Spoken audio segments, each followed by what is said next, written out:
All right, thank you for being here. My name is Justin McAdam. I'm the chair of the Distressed Unit Appeal Board. Appreciate all of you being here with us today. I will call this meeting to order, recognizing that we have posted the agenda or posted notice for the meeting in accordance with the open door law. We do have, as is our normal course of business, we will allow public comment today after we turn to the approval of our minutes. So if you have not yet had an opportunity to sign up for public comment, please either send a chat message to through WebEx or sign up at the sheet here in the room. With that, we will move to the approval of our minutes. We have two sets of minutes for our meeting today. We have the April 26th, 2022 public meeting minutes and the May 18th, 2022 public meeting minutes. Those are the minutes from the meeting last week in Gary at Westside High School. Everyone has had a chance to review those minutes prior to the meeting. Are there any changes or adjustments that need to be made to those minutes? All right. Do we have any board members joining us virtually? We have someone.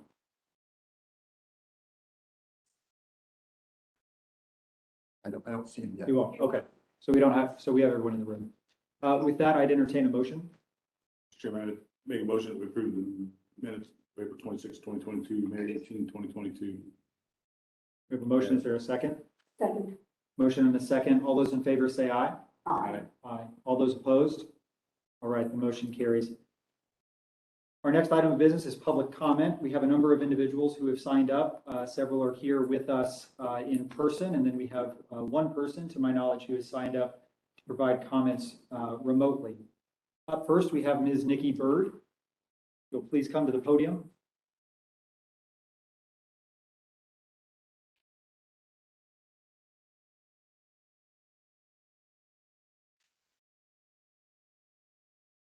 Say good afternoon to everyone that is here, and I wonder, how much time do we have? 3 minutes, I'm sorry, 3 minutes per person. Thank you. We'll start a timer there that should show up on the screen.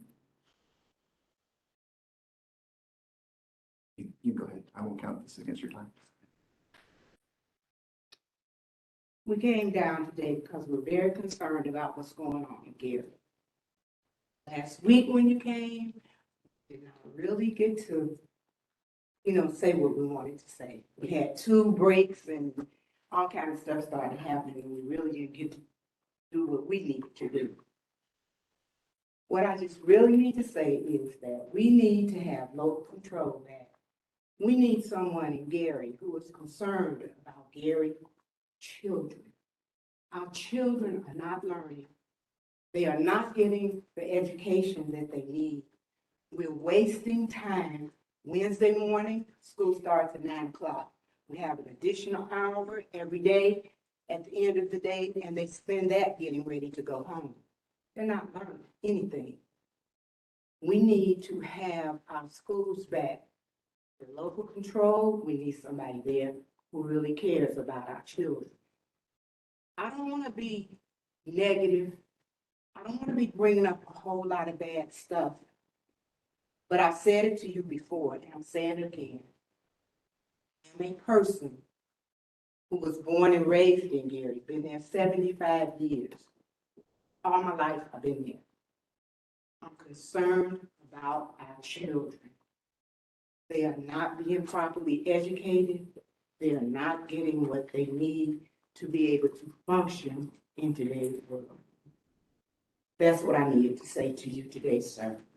And I'm really hoping that we can get local control back, and that whoever comes in Gary will be vested, they'll have a vested interest, and they will be concerned about the children. First of all, be concerned about our children. It's no transparency.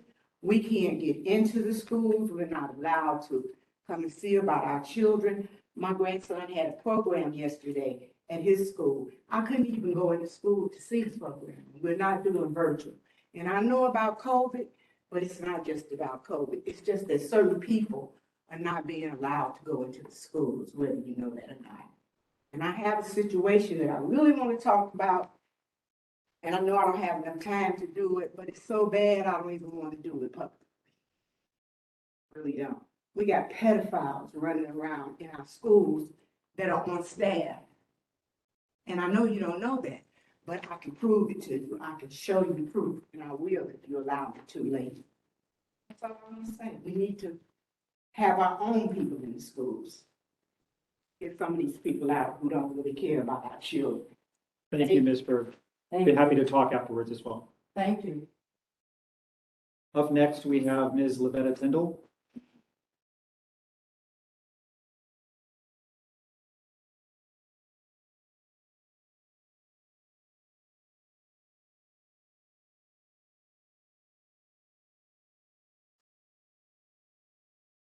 Good afternoon, everybody.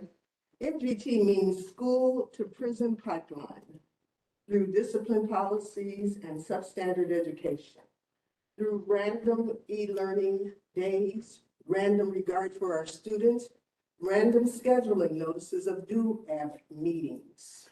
Where's the plan for the Gary Community Schools return to local control? You've had 5 years and millions of dollars to use, and they have not benefited us. DUAB, by this time, you should have your own plane and your chauffeured limousine, because you need to be coming to our city. You only have one city that you are supervising, and surely you can come to Gary for a monthly meeting and schedule that meeting to be the same time each month within a 3-day period in advance, or a 3-day range of the 21st to hold those meetings. Where's the supervision? Where are you seeing, knowing, and assessing what's going on in our schools? We need you to require detailed reports, larger fonts for PowerPoint presentations, something other than, a few, many, sure, as such answers for detailed data or replacing detailed data. Where's the wraparound services? By professionally degreed counselors. Keeping MGT benefits you, it does not benefit us. Schools, the public, the students, you're not benefiting us. Where's the plan to end the takeover? Where's the record of the money and the expenditures spent in the name of educating all of our Gary Community School Corporation students, offering a high quality and equitable education for special ed students, for non-English speaking students, for the physically and emotionally challenged students? Where is the money going? How are you benefiting our children? You're not. How many Nearpod certified teachers are in our Gary school system? Can anybody on this board answer that question? What are the benchmarks? What benchmarks have been established? Millions of dollars, $80 carried, $72.1 million referendum, millions of dollars for Title I, ARF, ADM, property tax, school improvement grants. You are failing us, and we need you out of our system. We need control of our system. We need you gone. Thank you. Thank you, Ms. Tyndall. Up next, we have Tracy Coleman.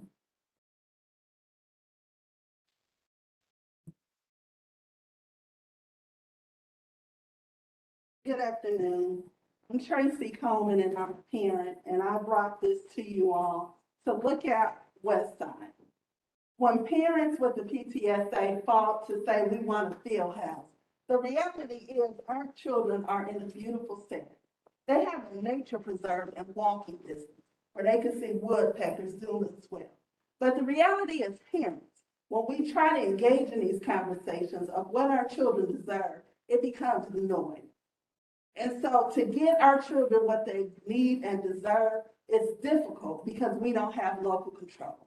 What you have are people who don't live there, don't know the community, don't know the children, and have dumbed our academics down. And for proof of that, just look at Core 40. My child, thank God, is a valedictorian of Westside Leadership Academy. To get an academic diploma, you need 47 credit hours. This company has changed it where these kids can barely get 40. What does that say to me as a parent? It basically says you have people who do not view your children as capable of getting an academic diploma. And the fact is, with the 48 hours, where they switched it from the trimester to the 48 hours, 8 of those hours are for a seminar class. To me, I look at it as a babysitting class. So now these beautiful, talented, intelligent, prosperous children are in an environment that even when they graduate, and if they wanted to come to Gary and run for school board, they can't because Ms. Kabaki, Mr. McAdams, Mr. Joyce, Ms. Brown, they get to decide what goes on in the community. So it's degrading, it's humiliating, and it doesn't teach our children what this democracy is about. What they're learning is that this company, which has all this money, can tell them we painted the bathroom, but they don't renovate it. And that's humiliating to the children. That you're sitting on all this money, COVID is a real threat. You have the opportunity with all this beautiful land to build a field house. Give these children a facility that they could go 7 days a week. Give these young ladies clean restrooms where they could get their personal hygiene products. But then you look at them and say, oh, we painted it. Enough is enough. Vote no. Because in a democracy, eventually people have to take a stand. And for African Americans, it's very crucial because there's a professor, Dr. Bell, who said, the gains of one generation tend to be lost by another. So even coming out of slavery, Reconstruction, bam, Jim Crow. So all that progress gets pushed back. And I'll wrap it up, please. The 1972 political convention that was in that facility that you went to, where African Americans fought to run for office, bam, you're pushed back because now you can't even run for office, even if you wanted to stay in Gary and had an impact on your school. So we're asking you all, NGT must go. Let our Indiana General Assembly tell the governor enough is enough. You're going to take a stand and you're not going to go with profits over academics. And I will give Mr. Miller a handout where you can read the Crusader article, which showed if your decisions are data driven, they crashed our graduation rate from over 86% to 58%. So if you truly care about these kids, you'll do the right thing, restore local control, and let this company know they must go. Thank you, Ms. Coleman. Up next, we have Mr. Robert Coleman. I understand you also have a written statement to submit from another citizen. I have something from citizens. Well, Mr. Coleman, is it a recording or what? It's a recording, It's a recording. yes. And this is to refresh everyone's memory. Mr. Coleman, before you play that, how long is it? How long is it? It's under 2 minutes. Frustrated and angry. Hold on, I don't allow it this time. But in the future, I would ask that you consult us beforehand, okay? Before the, in advance of the meeting.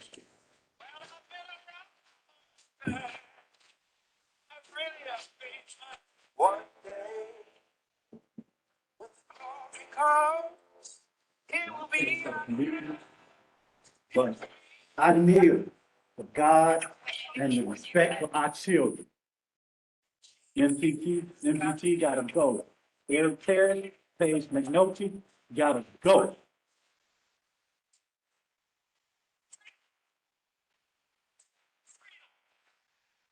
only am I disappointed, but I'm appalled, frustrated, and angry with the disparate treatment these parents, students, and community members have received through state-sanctioned takeover of the largest African-American populated school corporation.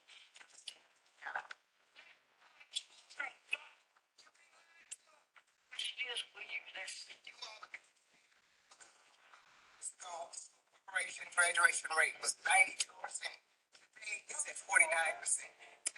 Elementary and middle school test scores are percentage. Yes. 40% lowest in the state. Grade education, the lowest. Day-to-day attendance is the lowest. And you say that the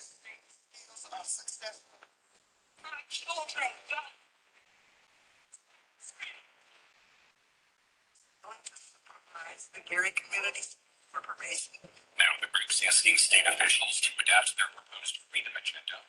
Calls for the state to forgive the school district's debt, restore local control, and engage the community. Employ a superintendent, bring the funds to make them work for Gary children, and use coronavirus response money to build a field house and make the building safe from the spread of COVID-19. Sponsored by Redeem Control of the Gary Community School Corporation. It's been a long time coming, and we got to get back our local control. From MGT, they got to go. Governor Holcomb, state of Indiana, put DUAB in control to monitor MGT. You all have to do something. When I was trained by great teachers in the Gary Community School Corporation, and one of the things they said, taught us is the person that walks through the doors, say hello. Not one of you, only two people said hello when they walked in that door. There was Dr. Smith and this gentleman here. I had to say hello to them. I believe I said hello as well. After I For the- said, For the record. after I said, good afternoon. Had to say it to her twice. She refused to even look at you. But the thing is that, I'm gonna make this short and simple. How do you add an hour to the school day and the kids get worse grades? How? That's not even logical. Now, another thing that Minotti is on her propaganda school system radio saying is that they're gonna have over the summer credit something for all the children that not graduating with a diploma. You said it the other day, don't shake your head. She said that, so that's what the summer thing is, for people to make up. You shouldn't have to make up. Okay, there's millions of dollars. The improvement of the schools and stuff should have been done. Okay, when you all came the other day, oh, and the signs, she had the signs moved from government property to across the streets from the schools. You know, and I got pictures and license plates if you want it, from the Gary School System trucks out. But how? It's ridiculous. The community deserves better. We deserve better. We deserve respect. I went and got volunteers, all the paperwork, shots, everything. I'm the president of the PTSA. I've sent you all many letters, no response. Why? You have us driving back and forth up to here, like the young lady said, you all only managing one thing, MGT.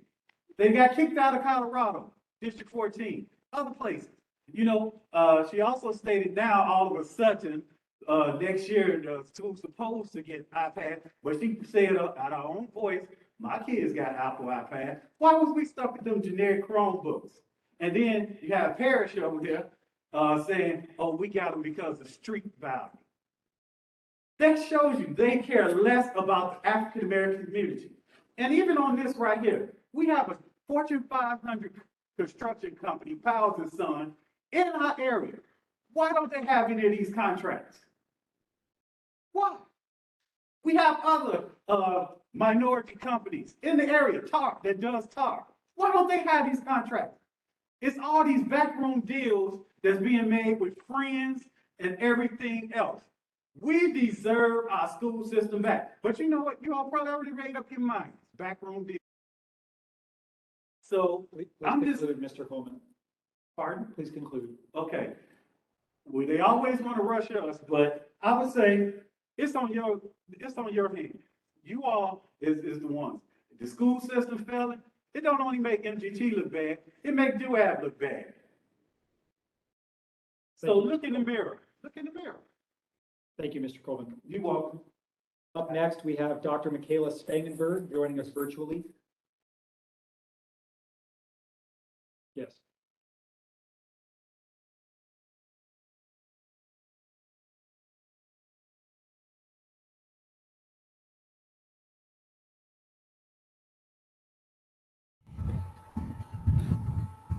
Dr. Spangenberg, can you hear us? Yes, I can hear you, but can you hear me? Oh, there we go. I'm finally unmuted. Okay, great, wonderful. Uh, my name is Dr. Michaela Spangenberg. I am speaking to you today about a situation that I feel is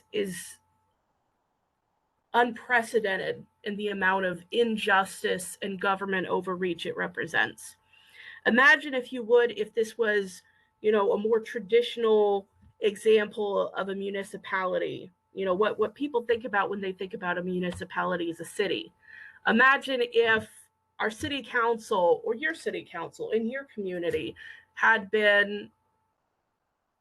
all their power taken away from them. Imagine if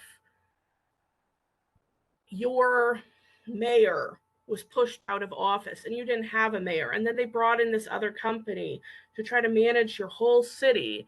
And then when you try to get your city back, the response again and again is, oh, well, we don't like who you vote for, so you don't get to have a city council anymore. You don't get to have I'm sorry, for some reason the clock has stopped. Are you still able to hear me? We can hear you. Sorry. We'll reset the clock. Okay. Yeah, this got very confusing. I mean, that kind of overreach, I don't think anyone would tolerate, but because it's happening in an educational space, it's treated as though it's not equivalent to that, but it is. MGT, when they came into our community, had no experience managing a school corporation. Other people who had applied to oversee our school corporation did have that experience, but they were passed up. Now MGT has used what they've done in Gary, misrepresented it, got into other school corporations in Colorado, not just one, but two, and now we're being pushed out of there. And the same kind of disrespectful, dismissive remarks that Eric Parrish makes about our community, he's also made about their community. It's so strange. Every time there's an issue, they never want to take responsibility. They never want to take any kind of accountability. They just blame the community, blame the community, blame the community. And this is why nothing is going to change until you make it change. Until this entity is no longer in charge of our schools, things are going to continue to go downhill. And they have gone downhill because right now our financial situation would be very different if we didn't have that ESSER funding.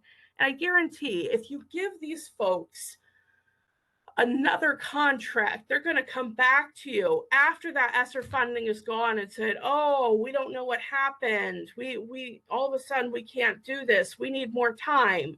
They keep asking and asking and asking for more time, and you keep giving it to them, even though they've shown no substantive process in terms of improving our schools, either fiscally or academically. And yet it's allowed. But if we were behaving this way, if this was how we were managing our school corporation, you wouldn't stand for it because things were less bad when we had local control, and you took all of our control away and gave it to these folks. And it's very, very discouraging to see, as well with the referendum money. I question what's happening with that. We referendum ambassadors aren't having the meetings we told we were going to have. We've had no report backs about what's being done with that funding.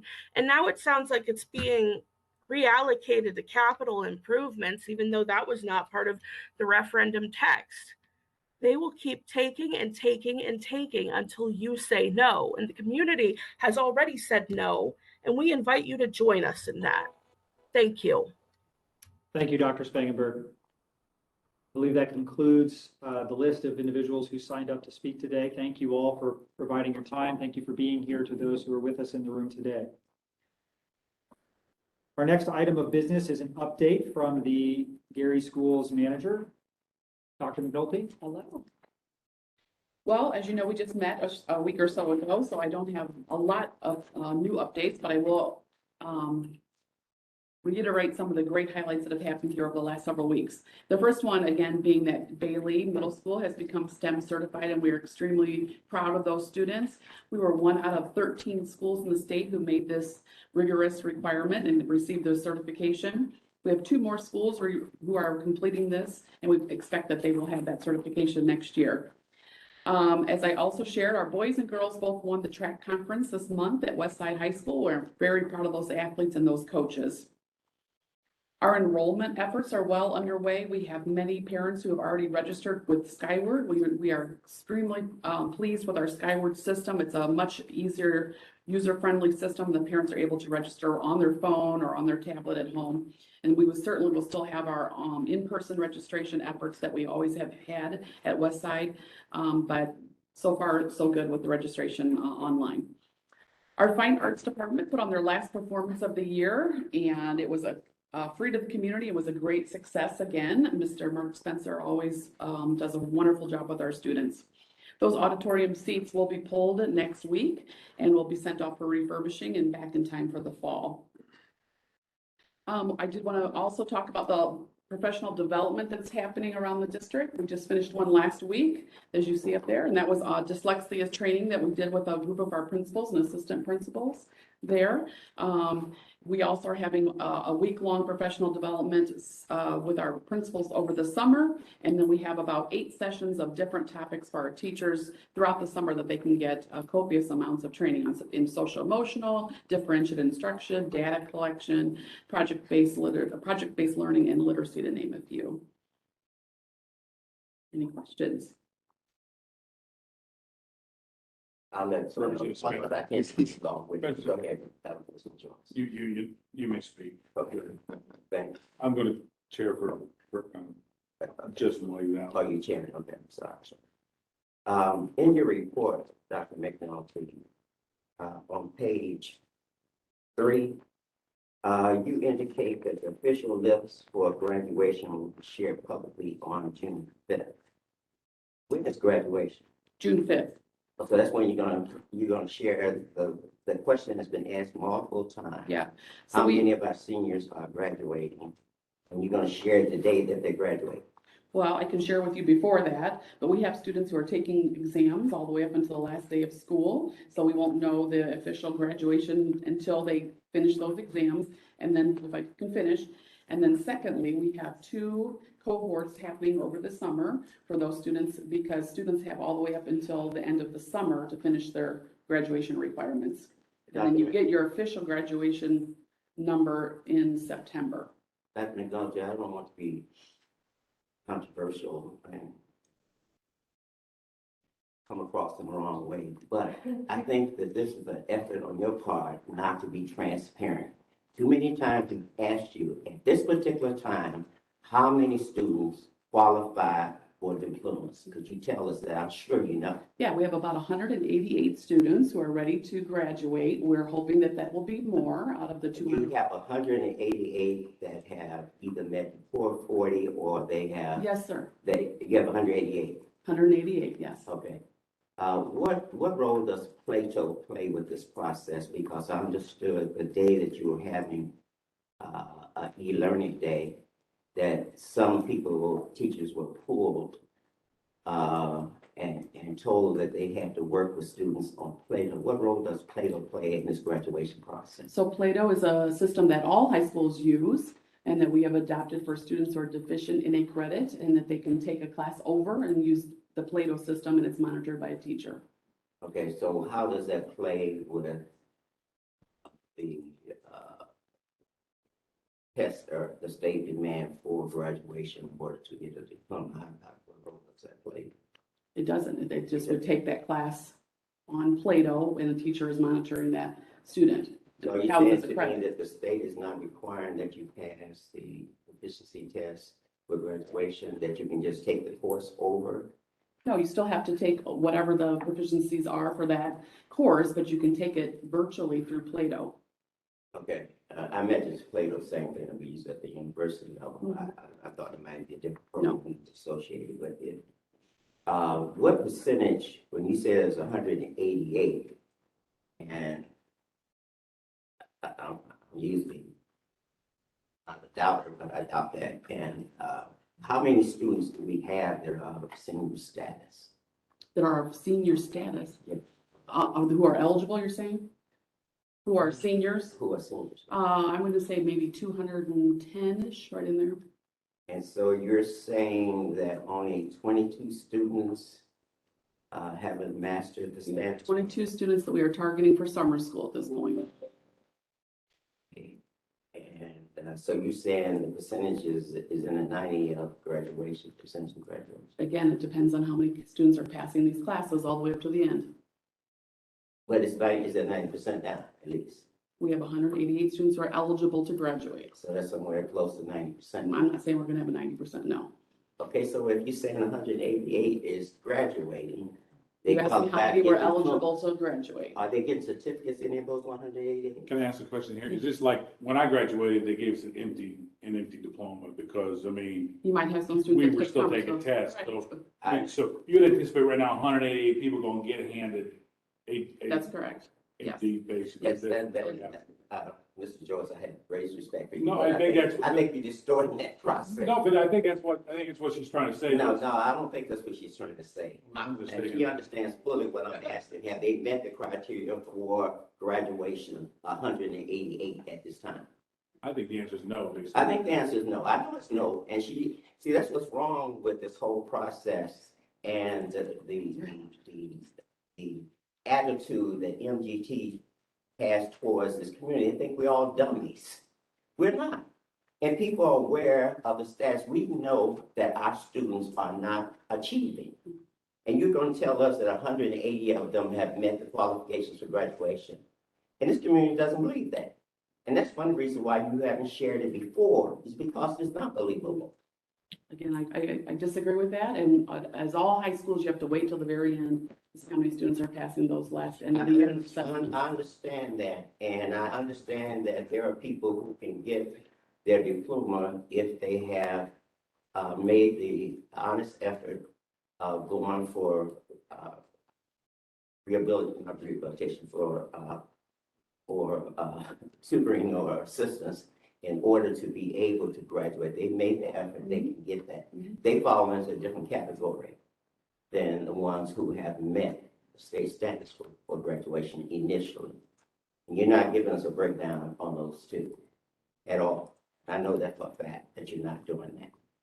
And so I'm saying to you that your effort to deceive the community causes the mistrust that this community has towards you and MGT, because you're not transparent for it. If parents know what the problems are, we can help you in solving the problems. But if you hide them from the beginning of solving any problems, recognizing that there is a problem, and you need to be informing parents and working with parents so that we all collectively can have more touchdowns and win more championship rings. But instead, you see us as the enemy. And because you see us as the enemy, you're holding information away from us. And you think that we're not aware that you're doing that. And that has been the modus operandi, not just you, but your predecessors.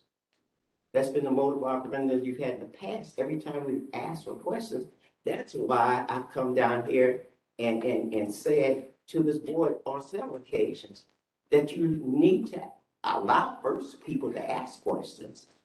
And then secondly, you ought to answer those questions.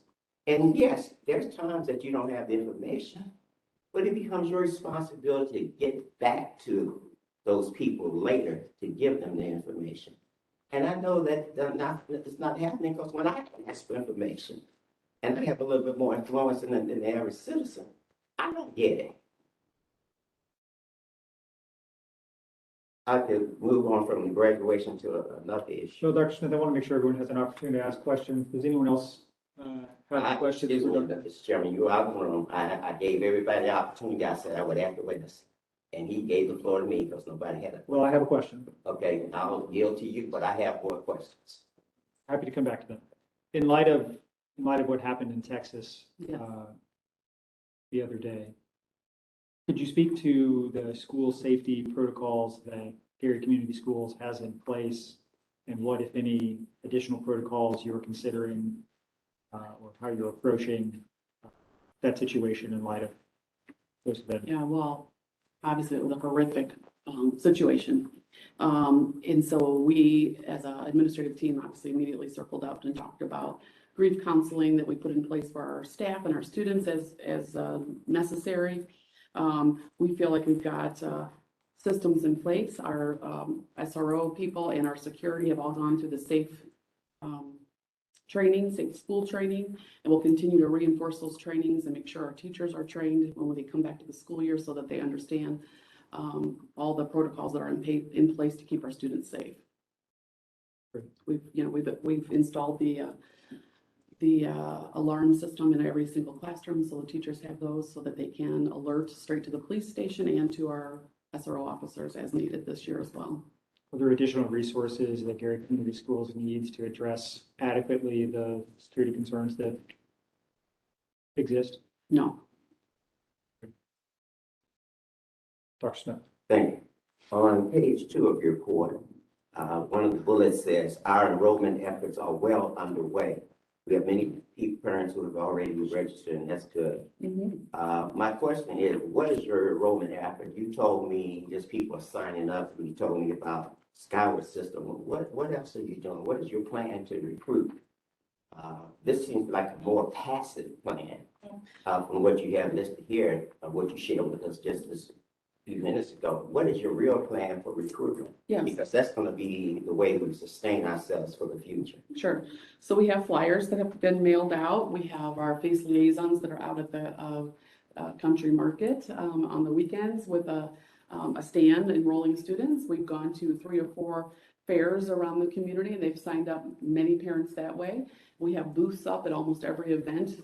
Actually, since probably the last 6 to 8 weeks, we've had booths up. So for example, when we have our play that we just put on, the booths are up there. We are cold calling families who aren't maybe necessarily with us right now and asking them if they'd be interested to come and take a tour. For our students who are elementary going into middle school, we've already done those open houses with those parents and those kids so they could we took them over on buses to make sure that they stay with us. And we did that with our middle school kids going to the high school as well. Yeah, I'm aware of that one. Let me ask you, because I haven't seen your presence, and I'm all over Gary. I haven't seen the recruitment efforts from Gary. You haven't seen our billboards up? I'm talking one of the kind of personal Oh, thing okay. that's gonna make a difference. I don't think the billboards, I think they aid, but I don't think that's gonna be the crucial factor that's gonna get people there. You said you're making phone calls. Are these phone calls to people, to students who are in charter schools or in private schools? Yes. Where are you getting phone lists from? I know that our face liaison was able to get the list. I'm not sure where she got the list from, but she has a list. I honestly don't know where she got the list. I don't know if the students that we lost, that she still has their information. Okay. You,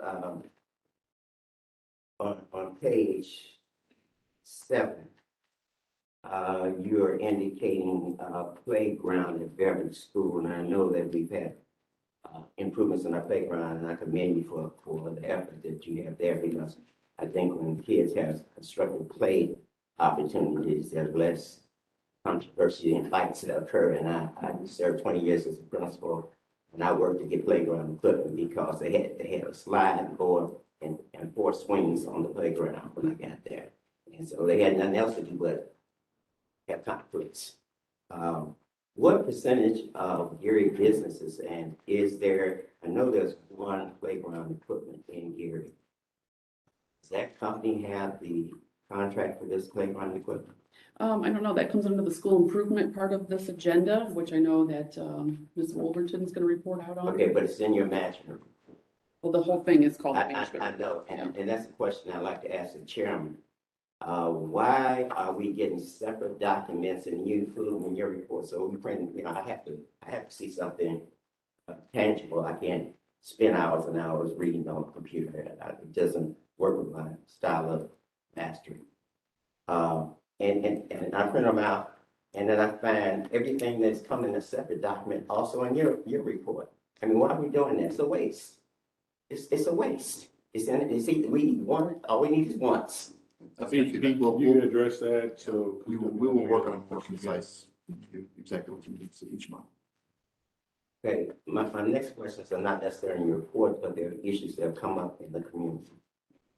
And the first one is, we have been asking, even before the referendum occurred, before the referendum was passed, for a plan. And I brought that up in DUAB meetings, I brought that up in personal contact with you. The community wants to know how those dollars are spent.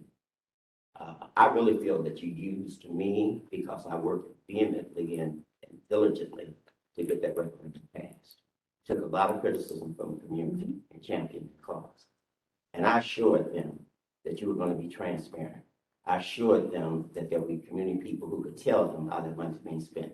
That has not materialized. A year later, and we reacted for it several times. First of all, you created a dog and pony effort by including everybody who applied. Well, the more people that you have involved, that's probably the less that you're going to get done. And you have not given us information. We do not know how the dollars are being spent. And so I'm saying you've lost the trust of those people who voted for that referendum.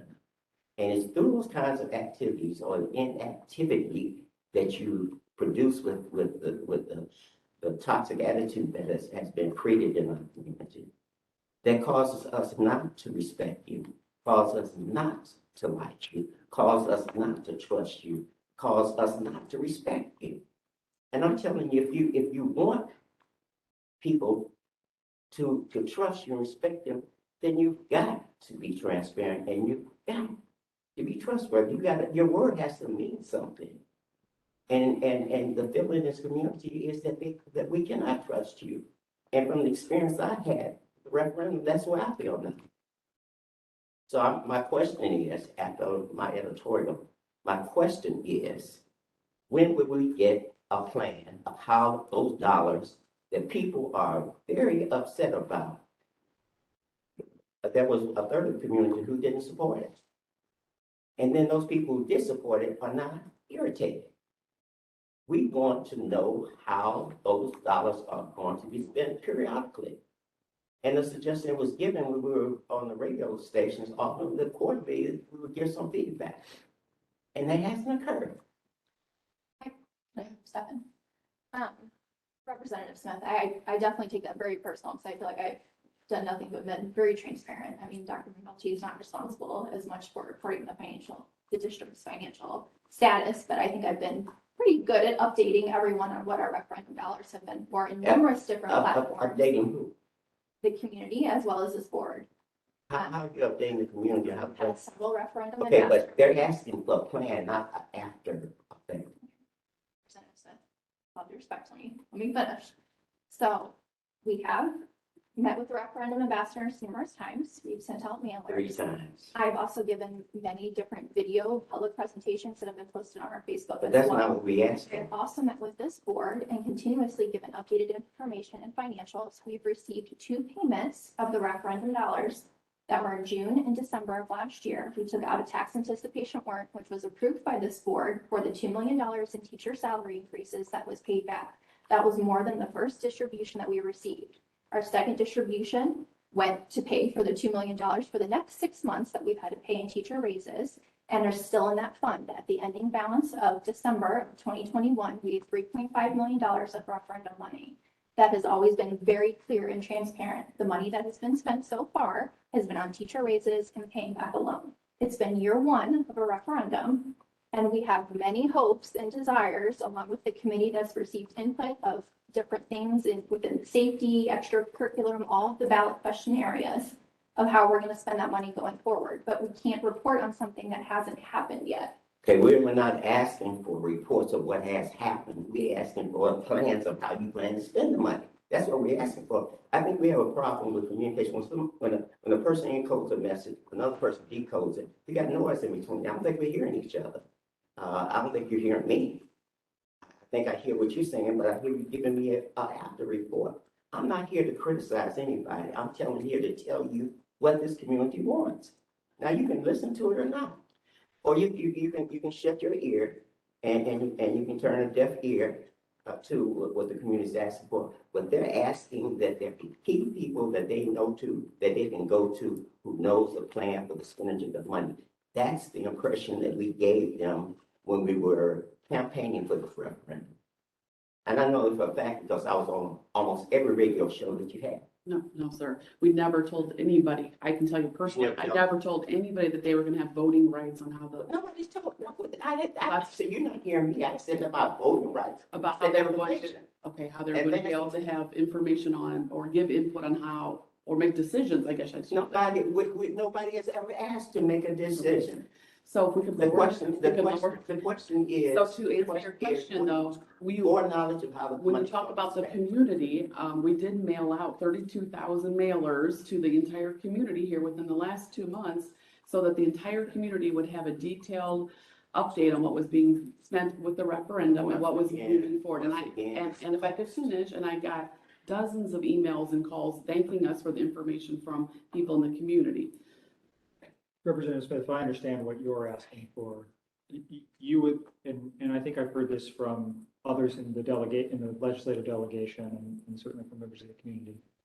You're looking for a forward-looking plan that will explain how we expect to spend those dollars that we expect to receive into the future. I think based on the exchange there, you're not saying that you want, you're necessarily asking for people to have a veto power over that. You want to see, give us a picture of how those dollars will be spent. She made the spring water crystal clear in those radio programs, and we had multiple, they were every week, sometimes twice a week, to get the support of the community for a referendum. She made the spring water crystal clear that we could not make decisions. And that's the same way I operated as a building principal. And the same way I operate as a state representative. You give me input, but you don't dictate to me what I do. Okay? I depend on the majority, and I keep tally marks for every citizen who contacts me about any issue. So if it's controversial, I know how to vote. And I got something to back me up. So that gets people off my back. Okay? I'm saying, when I was a principal, parents as well as teachers, they couldn't tell me what to do, but I involved them in the decision making. They felt that I was listening to them. I don't think the MGT has the attitude to allow people to feel that they're being listened to. See, the problem that exists with them is it doesn't matter what you do. People don't always matter what you do. They're not gonna always remember what you do. They're not gonna always remember what you say, but they do remember how you make them feel. And I'm saying MGT makes people feel inferior. We got the authority. And I'll give you an example. I got a phone call from several of my citizens. They were trying to reach my nephew, who was a city council member. And so I called, I said, I'll call him. I couldn't get him. I went back to these citizens that were concerned in the Glen Park area of the area. They contacted me. And I said, okay, I can't reach him. What is the problem? They told me what the problem was. Supposedly there was a series of fights at Bailey School in the Glen Park section. And I said, well, I'll go and see if I can help. And I said, I explained to the citizens who called me, I said, if they haven't called out the Gary police, I have contacts with the chief and the mayor. I'll call. If we need to, I'll even call my contacts with the state troopers. I go there with the attitude to help. I go there and I'm stopped at the door. The person stands in, one of her administrators stands in front of me, doesn't even let me in the building. I'm at the door. And so I said, I explained why I came, and I indicated I wanted to know if you needed some assistance, because I would call Gary Police or county, and I even have contacts with the state, and I even have contacts with the county. She said, no, everything's settled and so forth. So I left, she stood at the door, wouldn't let me come in. And then later I hear from people that they're sharing that I was there spying. I don't have time to spy on MGT. I got life. I got multiple roles to play. And I'm saying its attitude is that a problem. The legislation that was passed by the legislature created this authoritarian air that they have assumed, because there's no check and balances, and you think DUAB has a check and balance. You're not. You're too far removed from the situation. People don't tell you what they tell all of us and what we feel in that community. And so I'm saying their biggest problem is communication, attitude, and engagement. And all of those things are going to impact the academic program. I don't want to predict their failure. I am not a psychic. But I bet you 2 years or a year, whatever contract you give them here in the future, that the situation's not gonna be any different. And I'm hoping this gentleman here, and I hope he has a different attitude and will try to convince them that if they really want change, you gotta get all the stakeholders going in the same direction so you can get more touchdowns. Well, I appreciate what you're saying. I think those things are important as well, communication and engagement, and their focus. But I look to a couple different things when looking at that. I'll look back at last week's meeting. We had a good turnout, but, it wasn't an overwhelming turnout at that meeting. I'd like to finish. We didn't hear, I think, noticeably at that meeting, we didn't hear from a lot of parents of children. I don't recall anyone introducing themselves as a parent of children. I know that the Coleman spoke, and they do have a child in the district. I know that Ms. Bird has grandchildren in the district, but we didn't hear overwhelmingly from parents. We didn't hear overwhelmingly from teachers. My understanding is there were only a handful of teachers in the room. But the other thing that I look at more broadly are really two things. One, I look back at the referendum that passed overwhelmingly with a 60% majority. And it is 2 years old at this point, or a year and a half old at this point, but I do think that's telling.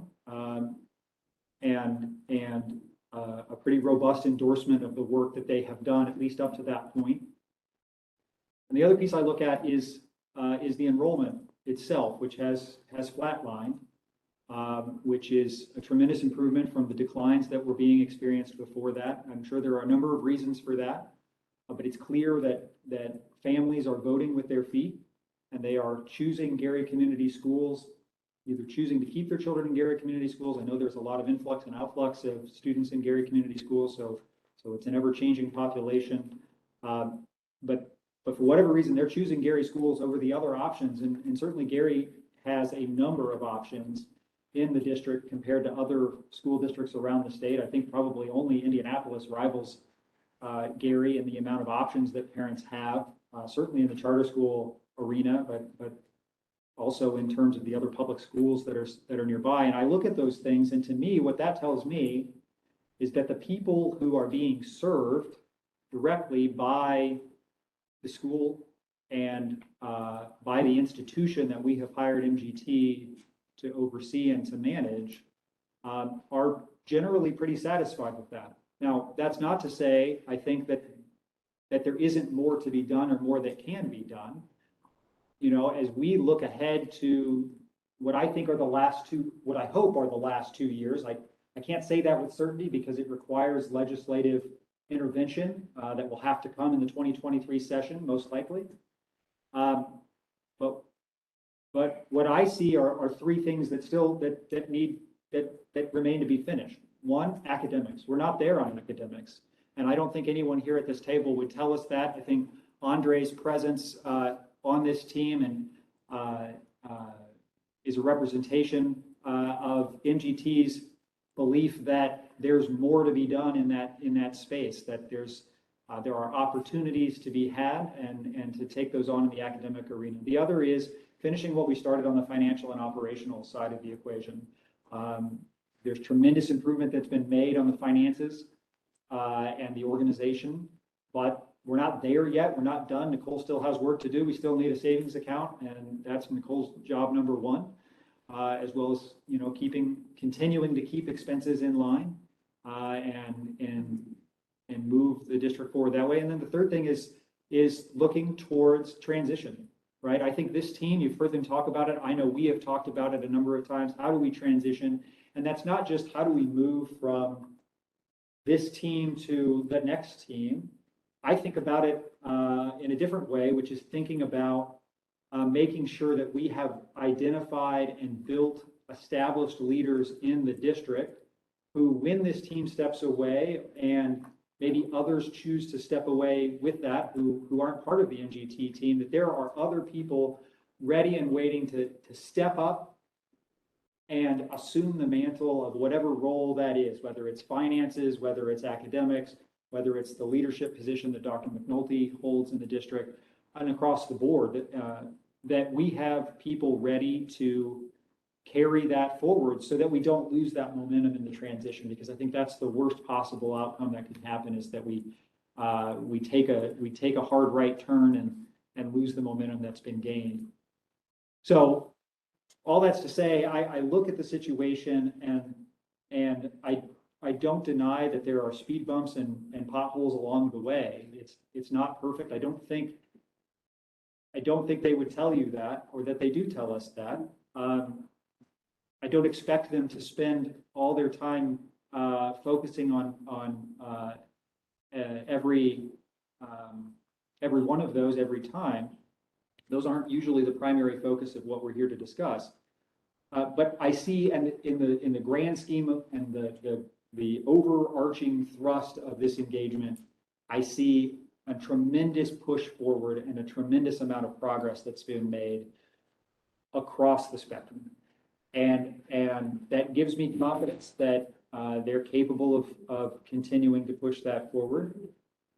I think we need to continue to provide constructive feedback. I appreciate your feedback that you provide continually around, you're still not getting there on engagement, you're not there on communication, and I'll tell you, Pete and I huddle with this team on a regular basis to really debrief on those things and understand what are we hearing, what are we missing, what can we do better going forward, and that's the kind of engagement I want to see. I want to see a team that's hungry for improvement. I want to see a team that is continuously improving, and I want to see a team that's willing to accept that they don't have it all figured out. That's what I see, and that's what I've encountered as I've worked with this team. Mr. Chairman, let me just indicate, I am a disciple of Paul Harvey, and I'm gonna give you the rest of the story. You gave your perspective, I'm gonna give you the community. And what I think are facts. The turnout was disappointing to me. I was really saddened to see the quantity of people come. But the truth of the matter is that people have gotten a defeatist attitude. They figure they can't, it makes no difference if they speak up, if they say what they want. They feel like it's not being heard, and that the state is just giving us more of the same that it's given us all of my life that I can remember. So that's why the turnout. There are people that have given up with trusting or having faith in you, this DUAB board, and the state. But also, the people who did show up are the diehards. They're not going to give up. They're going to continue to fight. Those were the people who were there. The reason the teachers weren't there is because there's a fear of there's a intimidation atmosphere.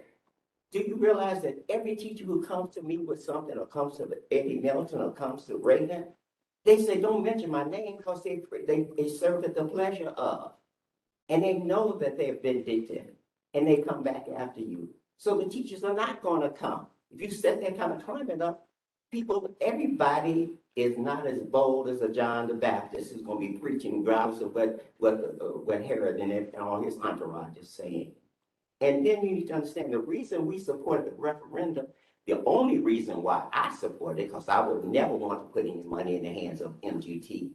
The only reason I did it is because there's a person that's named Representative Brown who controlled the Ways and Means Committee, and what he said to our Gary delegation, your school, your people don't really care about your schools. They won't pass a referendum.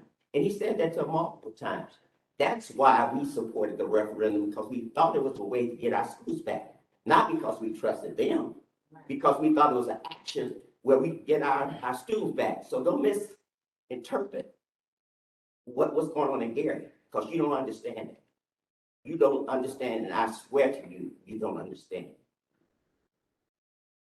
Appreciate that.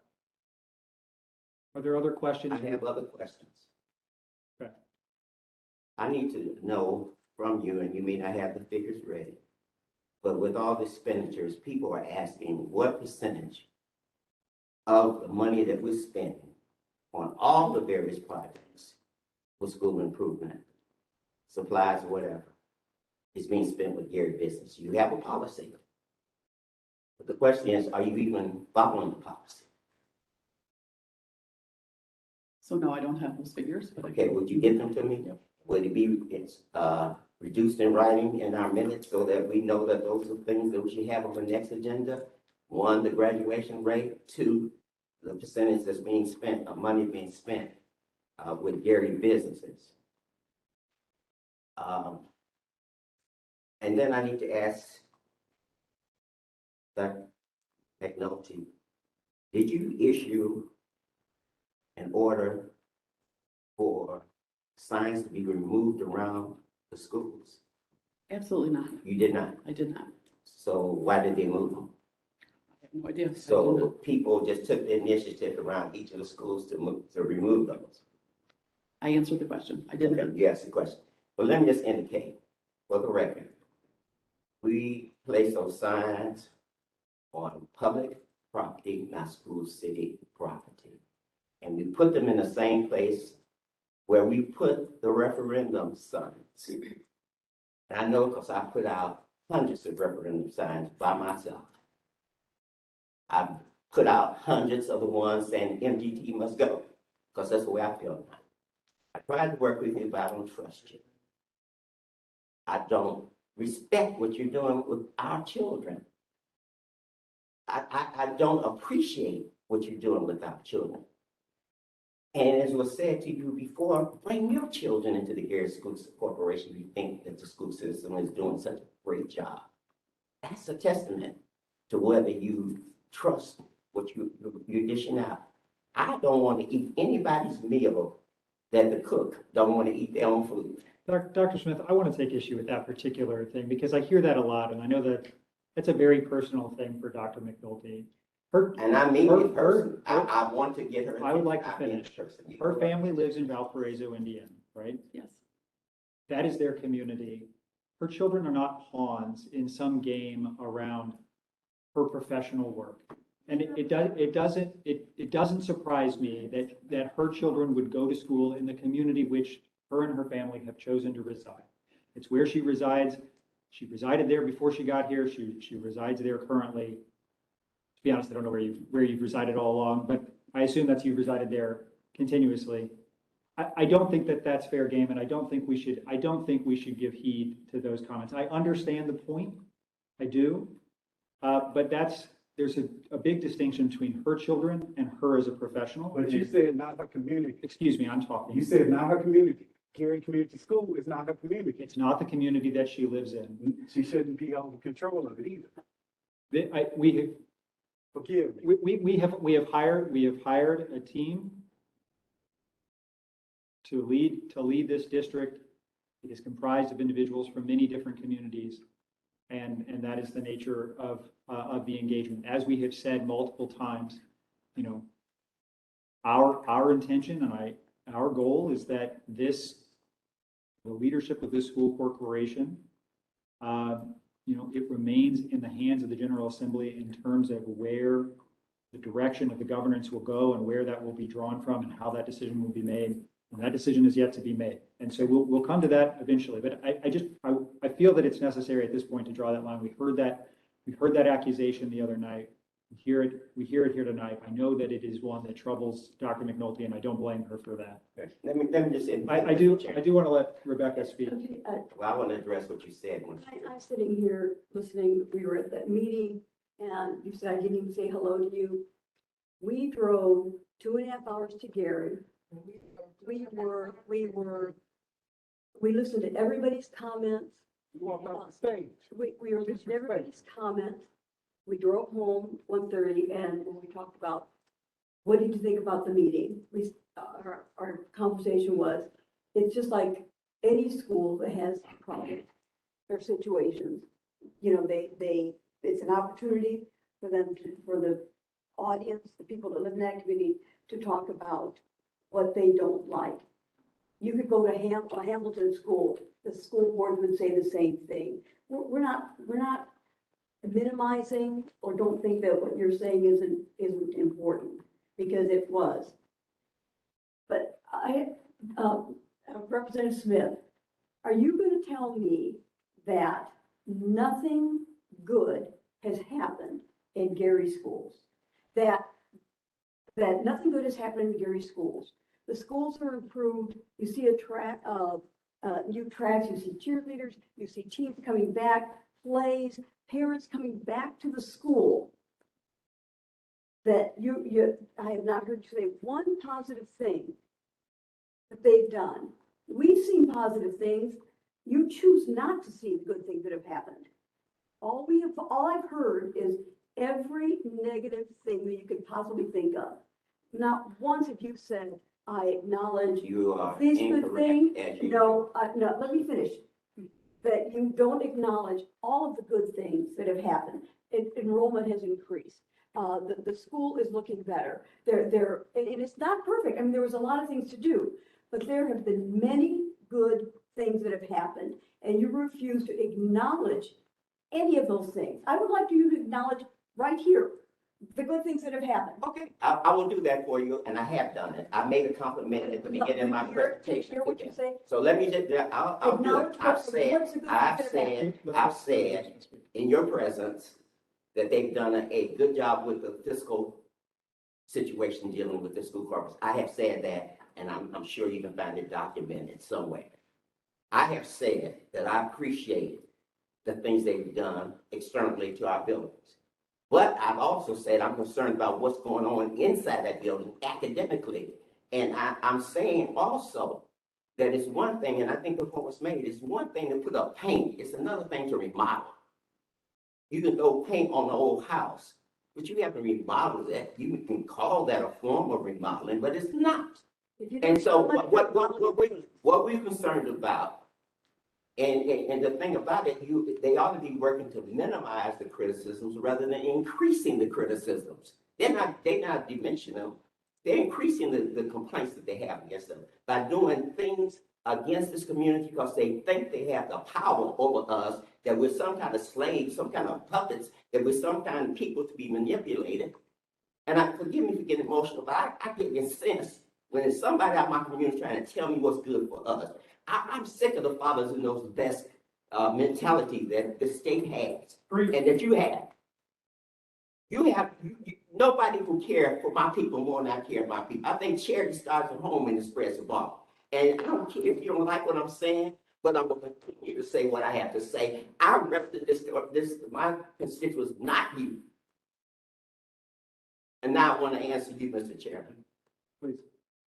You had indicated in your comment that I was singling her out. I haven't said anything to her that I haven't said to principal, my colleagues, when I was a principal. I would say to them, you want to be a principal of school, but you got your children in private schools. I said that to my colleagues. I brought my family members to my school because I know I had a good school. And so if you have a good school, you want them to have the best and you'll bring them to you. You don't send them somewhere else if you do such a good job. I appreciate that point, and I hear that. Again, I would reiterate that I think I understand that point, but Dr. McNulty's children are Dr. I McNulty's hear you, business. but you're not hearing me. And as a Christian, if I've offended you, I'll take this back. I apologize. And you alerted me, she hasn't said it, but I can see in her behavior that I'm offended. I take it back. I'm not here to offend anybody. I want you to listen to me and listen to my community, and you're not. And I appreciate that. And what I want to say, I think there's a lot of important things here, a lot of important emotion, and they're valid. Mr. Chairman, you're not just affecting the children who are in the schools today. You're affecting generations after generations to come with what's happening in Gary. Absolutely. And, I think that I can speak for myself, and I think I can speak toward what I've seen from the members of this board and what I've seen from this team, that I understand that it does at times appear that it is a paternalistic approach where we are saying this is what's best, and that we are not listening. But as with anyone who is responsible for an organization that covers a large segment of people in a large community, I think that we are trying to make decisions that reflect the collective view of what is not only the right approach, but what people would want. And responding to the direct feedback that we get, not just the verbal feedback, right? But to those other things that I'm speaking to, particularly around enrollment, particularly around the school environment itself. I don't know that we get the same feedback. I don't get the sense that that feedback is at the level that sometimes we hear here. It does not surprise me or trouble me that we hear primarily negative feedback in this forum. I think it's generally understood that in life, people who are dissatisfied are more likely to bring their viewpoints into the public forum than those who are satisfied. I think that's just human nature. You know, you see that in product reviews. If you spend any time on Amazon, you'll find more negative than you'll find positive. And that's okay. And what we are trying to do is sift through that information, follow up on that information. Pete and I keep notes about all of the things that we hear, and we follow up on those. And Dr. McNulty and her team can attest to that we do follow up on that to reach a point where we're satisfied either that it was handled correctly, whatever the situation was, that it's being addressed correctly, that the decision was made appropriately, or to the extent that we identify a gap, working with the team to understand how we can address that situation. Often what we find is they're already aware of that, they are addressing that situation, but as with anything in life, it's complicated. Human beings are complicated, and it's not always easy to get there. So I appreciate your feedback. I don't want anyone to feel that feedback isn't welcome or not encouraged. I do want to keep moving though, because we do have other items on the agenda today. I think we are ready for the school improvement fund and the 1065. We do have a couple claims dockets to approve, and so I do want to move to that. They'll take it away. Sure, absolutely. So included in your agenda packet this afternoon is the April claims. Approximately $682,000 worth of claims, continued renovation for HVAC, our Wallace demolition, pool design, audio for the football field, and some district-wide cleaning as well. Are there questions for Nicole regarding the claims docket? What's the specific page in which we go? In the packet. Page 12 will have the April activity. Which one of the documents are we looking at? There's two documents. I think they're addressed to Mr. Wilson. Those are documents we refer to. It'd be the manager's packet, the real longest The one. larger packet. The 66-page document. Page 12 has all of the 1065, but specifically what you're approving or reviewing is from April 1st forward. Where do we stand on the west side roof project? Obviously that is an enormous project, and it was initially bid at $8 million. I'm guessing with inflation, it may not still be $8 million. I know we saw that was being worked on when we were there last week. When do we expect that to be completed? So we are in the final phase of that. So we just did phase 3 of West Side. We approved that contract, I believe, in the December, January time period. The initial start was not supposed to be until the fall due to getting supplies from roofing companies, but they actually have supplies on hand. So they have started that early. So when you guys came up, you did see that there were chutes and some trailers and things like that and work being done. So we're optimistic that it's going to be done hopefully soon this year. Calendar year? Yes. Okay. Right, weather permitting and things of that nature. And at that point, the entire roof will have been Yes. repaired, replaced at that point. There is also some masonry work on the roof that's being done. Okay. Great. We also heard about the pool. That's obviously an area of intense interest and obviously an important part of high school athletics and physical fitness. We talked about that last week, about plans to renovate the pool. I got to tour the pool area, and obviously it does need some TLC.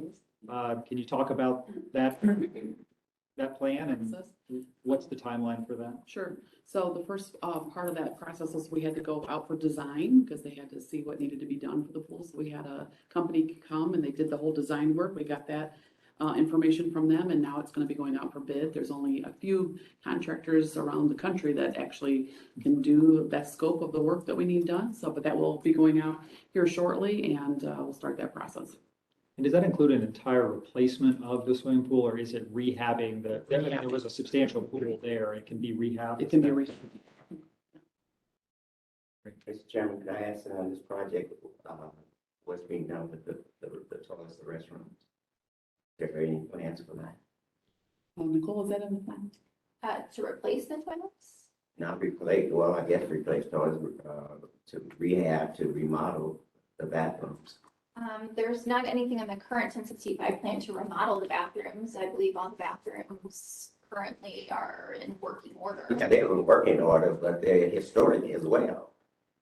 And with the dollars that we have, if you want people to come in and you're hearing the complaints of the students, then what things are they saying to each other? And we have heard the thing, and I understand, I maybe paraphrasing her incorrectly, but I heard Dr. McDonough say she's sick and tired of talking about toilets or toilet papers or something, or something she said on one of the shows. But the community's not sick of talking about it. That is a concern. If you have dollars, address it. I think IU has changed their bathrooms. I've only been there 30 years. They remodeled their bathrooms twice in 30 years. That building is almost 50 years old. absolutely, I agree. So, I mean, if money allows and we have the opportunity to replace toilets or anything with automatic flushes or things of that nature to more current technology, we absolutely will.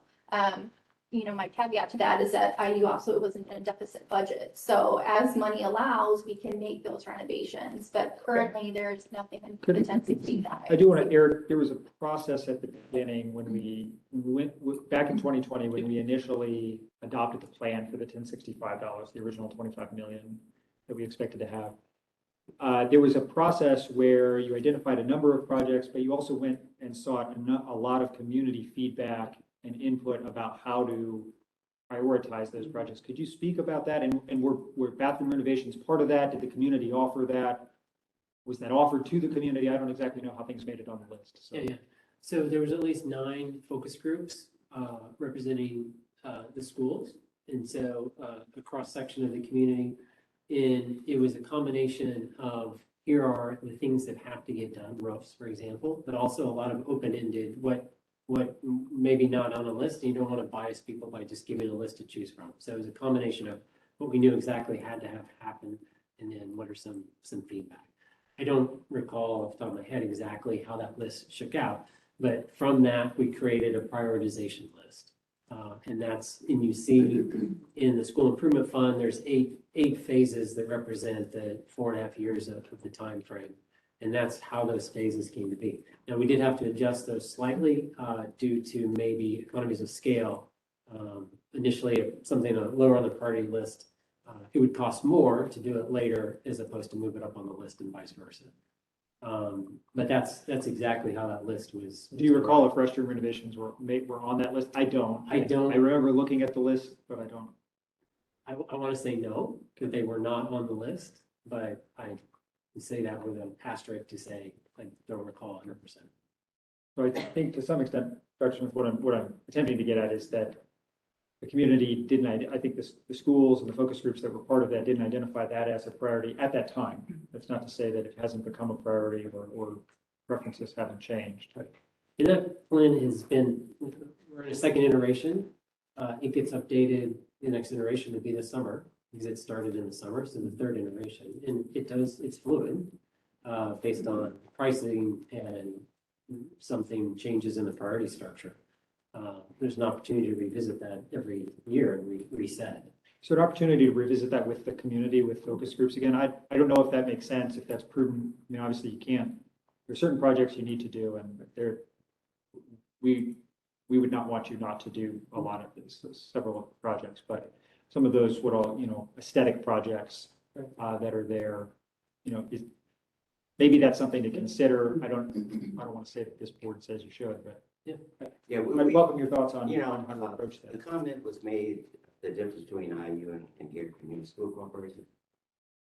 Yes, IU probably has had a stable financial situation, more so definitely than Gary Community School Corporation, but we have dollars available now.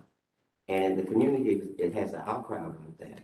I would put that in the plans. I don't hear them saying there's anything in the plans. It doesn't mean that it has to be done today, but give people a sense of hope.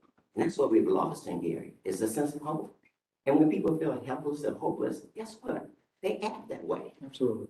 And that's where I'm saying maybe there's an opportunity, you know, the process started with community input, I think robust community input. I thought it was a great process. This board had a lot of transparency into that. Maybe there's an opportunity to refresh that now. We've had a pandemic since then, and people's thoughts and priorities have changed. Perhaps in that time period, we have new students and new community. Yes, I'm certain the roof was a priority because that was the biggest complaint that came internally from the faculty, staff, and all the employees therein, and from the students as well as the parents, you know, because there were buckets all over the place. Absolutely. I think Witness those. So I I give them credit for that. I give them credit for the parking lot. I give them credit for the stadium. I give them credit for a lot of things. But, you know, when we look at people, and I represent my people, I'm simply saying, and God is my witness, and I don't play with him, that I'm saying what this community feels and has said to me. Well, I appreciate that. I think we've identified another opportunity to listen, and it sounds like it could be reevaluated with community input. So I think that's a great opportunity. All right, any other questions regarding the capital plan or the claims docket? If not, I would entertain a motion. So moved. Is there a second? Second. Any discussion on the motion?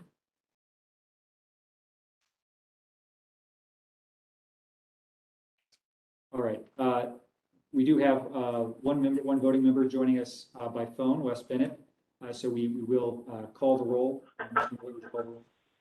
Mr. Bennett, I vote aye. Ms. Brown, Yes. Mr. Joyce, Yes. Ms. Kubaki, Yes. Chairman McAdam. Yes, This is 5-0. All right. thank you.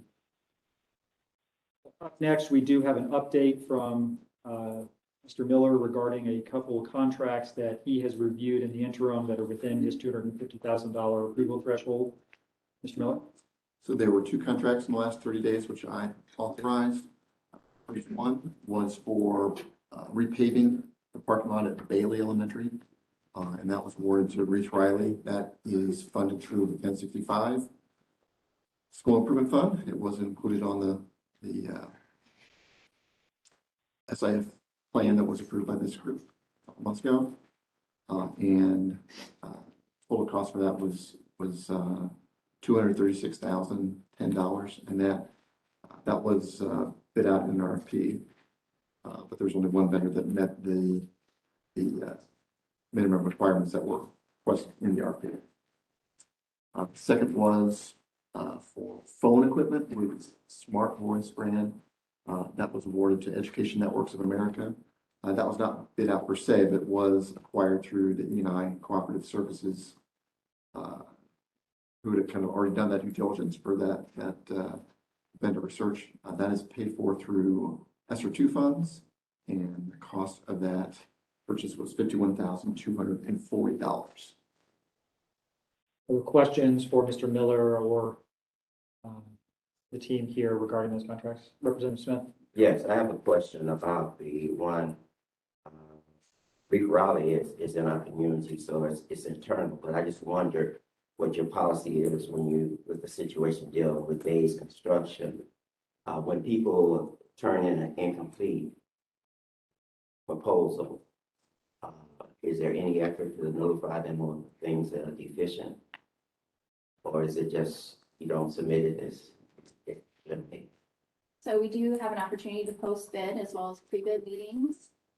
In the bid, you have to have specifics that are submitted along with your proposal. So if you do not itemize those specifics, it does make you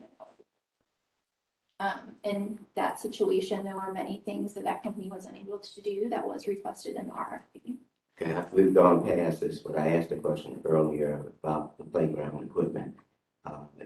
Do you get any proposals from that playground equipment that's in the middle section of our city? I don't believe we've received anything for that. I know that anytime that we have done a project that's over a certain threshold, we have, depending on the funding, We have always posted them for RFPs, so whoever's responded to that has been the companies that have been brought to this board for approval.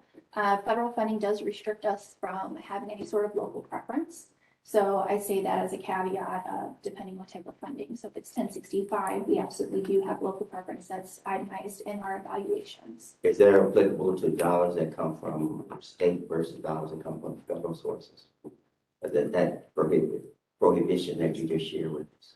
Just to my knowledge, I believe it's just federal funding. Okay, so with the school improvement funds, which is Right, we do have state. that's built into our tabulations. Okay, so what effort do you make to try to reach out to local businesses? Anytime we post a bid, we give it to the Gary Chamber, we post it in the newspapers, we post it on all of our social media and our website. The same avenues that we've always taken to solicit any bids. Thank you. Other questions regarding these contracts? All right, thank you. Appreciate that. Thank you, Mr. Miller. Up next, we do have consideration of the Gary Community Schools bus contract. This is a renewal of a contract with Illinois Central, who is the current vendor. So in January, we did go out for RFP for bus transportation services. Illinois Central was really the only candidate that submitted a full proposal for both general and special populations.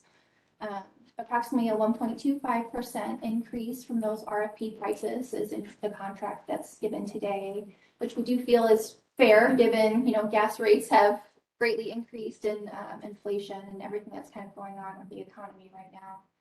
Just to put it in perspective, for our calendar year of 2021, we paid about 1.9 million. So managing that contract this past year, we had about a $700,000 cost savings.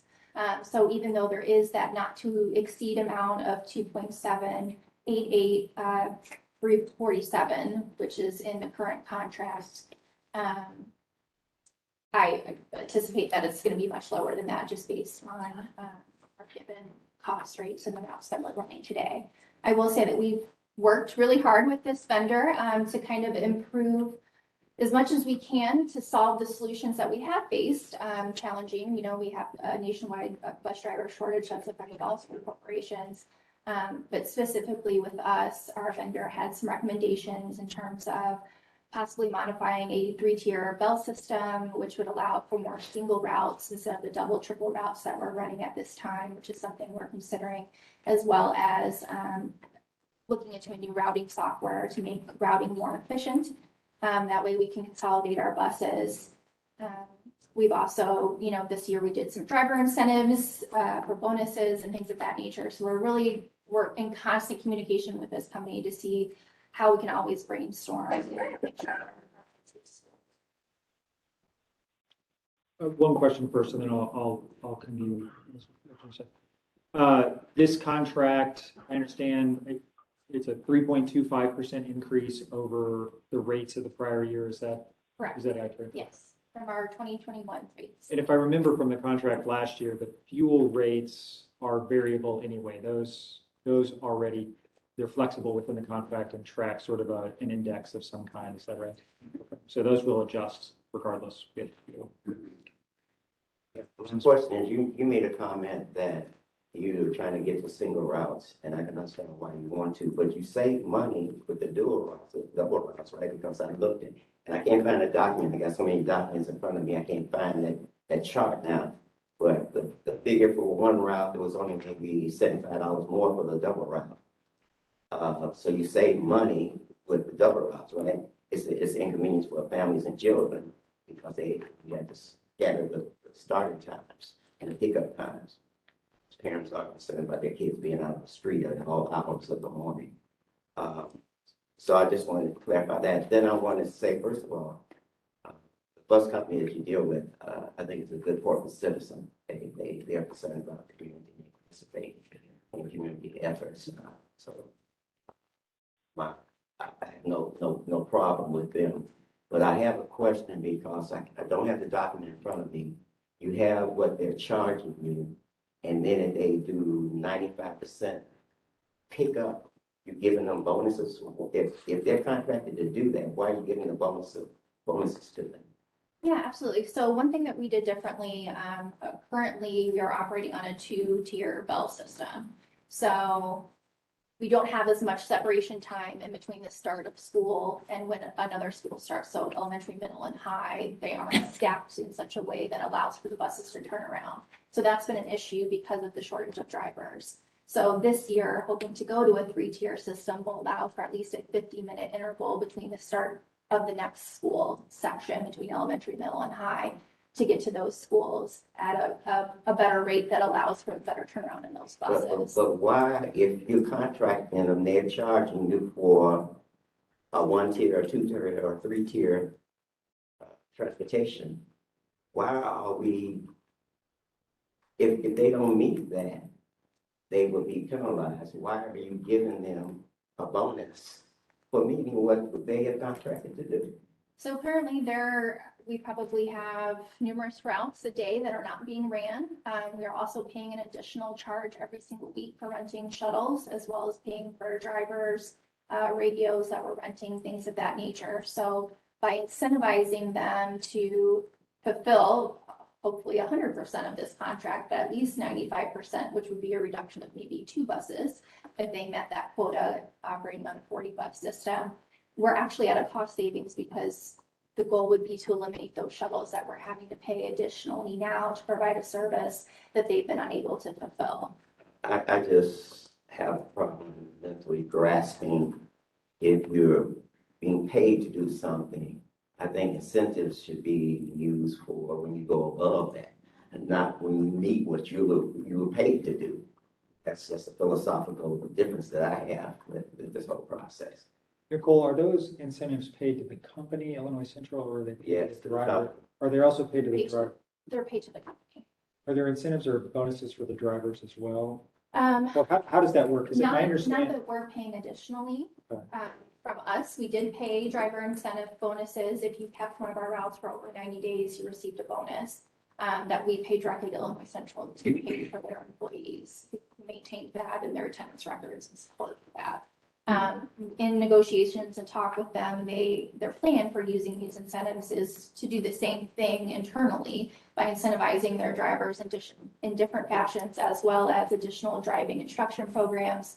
I believe in the last year, there's been a change on where the school has been located, which I think is a longer distance in order for drivers to actually be certified with their licenses. So some of that is to help incentivize those employees to make that long-term commitment to drive to the school to get certification so they can be new drivers. And I think that's almost a 7 to 8 week process as well. So what I've heard from them is that they are going to be using those funds in that way to promote additional drivers. And if I remember at the beginning of last school year, the challenge we had is that there was a number of drivers who chose not to run routes in the Gary Community School System, right? And if I understand it correctly, the drivers are part of a labor union there, and the rules that they have in place and the agreement they have with Illinois Central allows them to choose which routes they're going to run and in which districts they're going to run.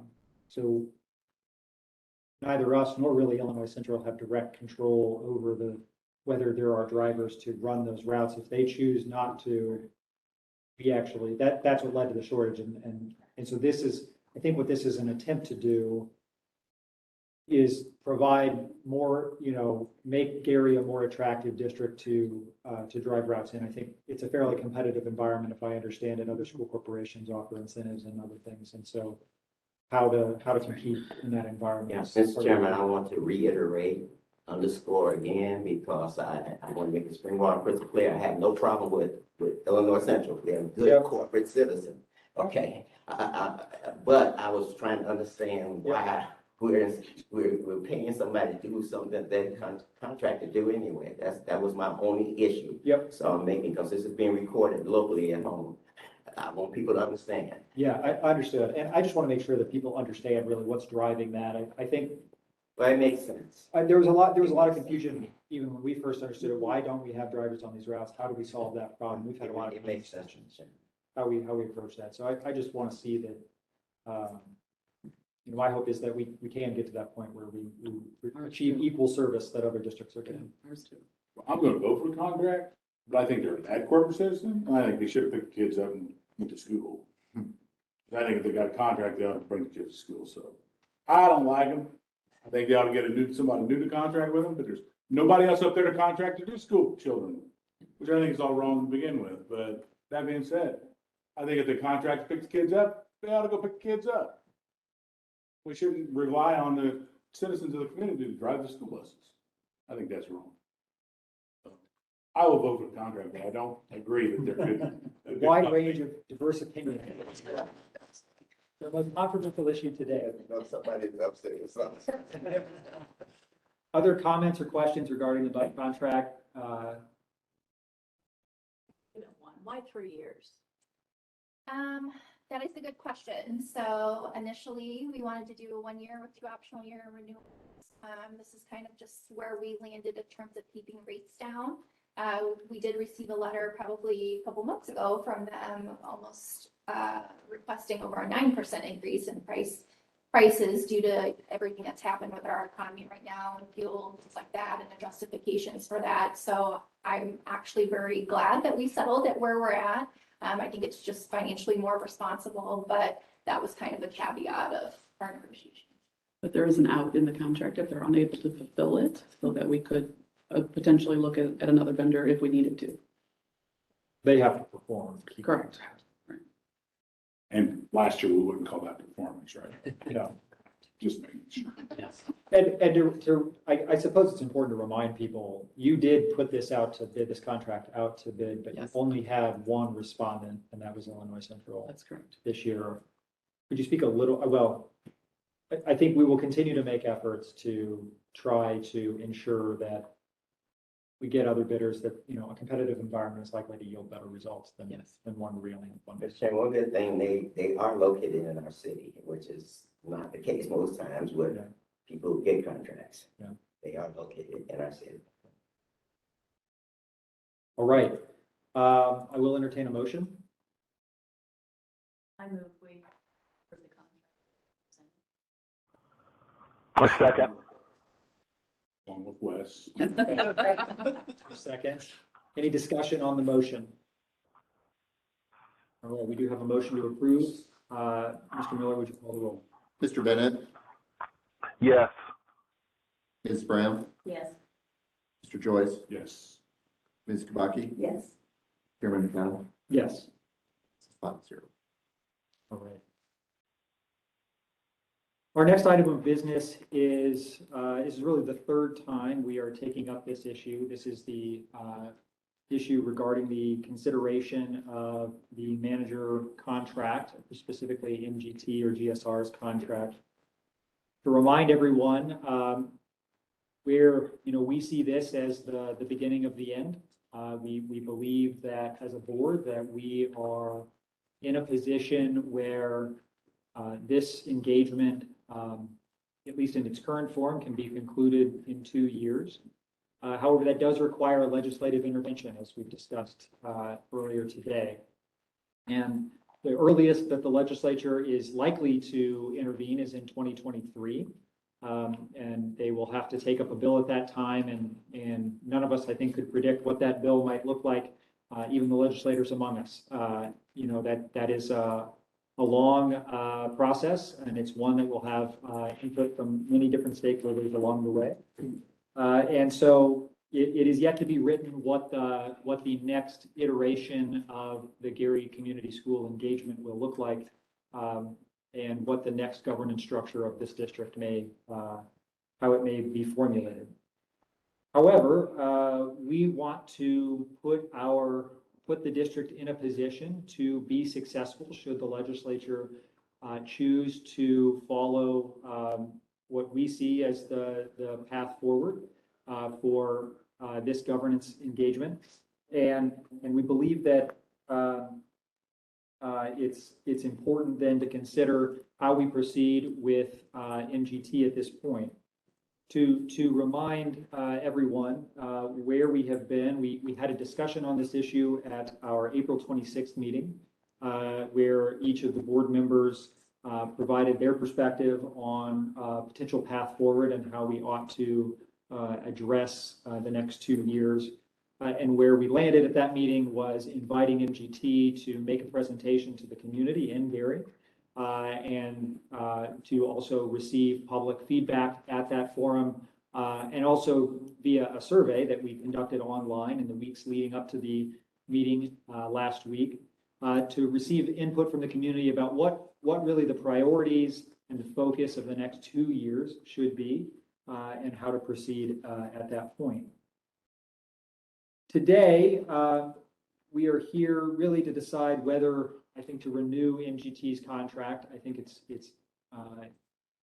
time for that question to come before the board.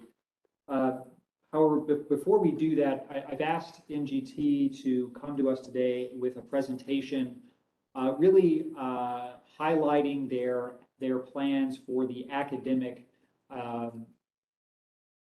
intervention that they see here in the next 2 years, and want them to spend a little extra time here explaining that, because as I said earlier in the meeting, and as I've said along the way, chief among the priorities here in the final 2 years is academic growth and academic achievement. And we are fortunate to be in a position where now the resources of the district can be primarily focused on academics. That's as it should be. That's how most school corporations get to act, and it's where we want this school corporation to be focusing its effort now and in the future. But obviously there's other work to be done regarding finishing the financial issues that we started and focusing on preparing to transition even before we know how the legislature might decide what that transition looks like. So with that, I'll turn it over to Eric to lead the presentation from MGT, and then there'll be an opportunity for question and answer from this board after that. Yeah, thank you, Chairman McAdam. I do have prepared comments as a brief introduction, and then we're going to introduce a couple of the new team members as well as Dr. McNulty to speak today as well. So I'll start with my prepared comments. Thank you, DUAB board members, for the opportunity last week to present to the Gary community recap of the last 5 years and a plan for what we believe will be the final 2 years of the turnaround. As we documented last Wednesday night in Gary, the outlook for the Gary Community School Corporation is much brighter today than it was in 2017.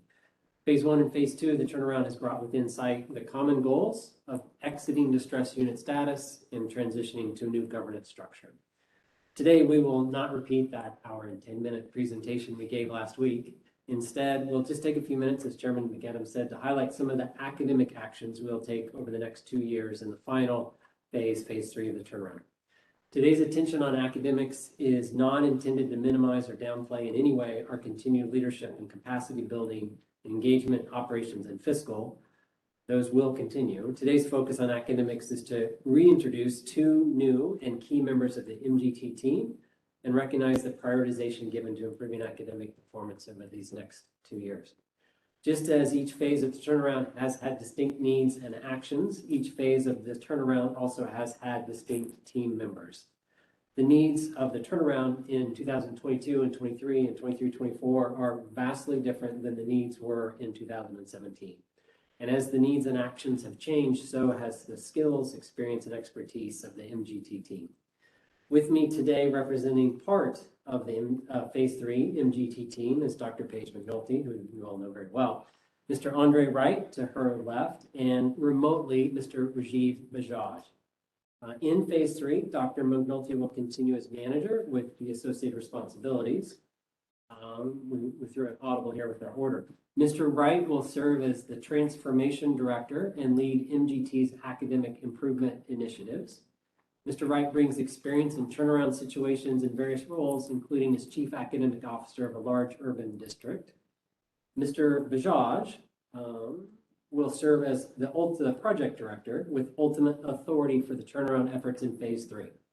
He brings experience not only in turnaround situations, but also with hand-back situations for districts exiting state control. Dr. McNulty, Mr. Bajaj, and Mr. Wright are the right experts with the right skills and experience, the right capacity at the right time to continue and to accelerate the progress made to date and to fulfill the objectives of Phase 3, which are 1, increase academic performance, 2, exit distress unit status, and 3, transition to a new governance structure. With that introduction, I will ask Dr. McNulty first to speak about the progress made to date and how that will continue, followed by Mr. Wright, and then Mr. Bajaj, and then back to me for a very good close. Okay, so I just wanted to briefly say that I firmly believe it's because of all the systems that we've put in place that we are starting to see success, and the foundation and the roots are taking place. I'm excited to announce today that we just got our preliminary iReady scores back this week.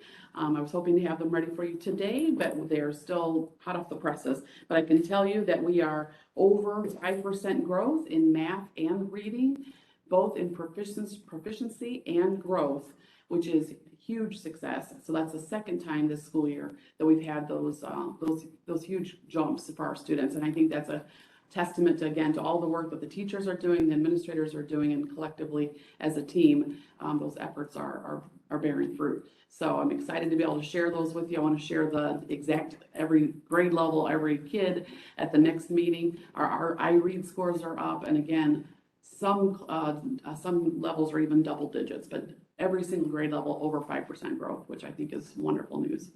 So with that, I'm going to turn it over to Mr. Wright, who's going to talk about how we're going to continue to build on the foundation that we've put in place. Yeah, thank you for that introduction. All of you all this afternoon, I appreciate having the opportunity to be here.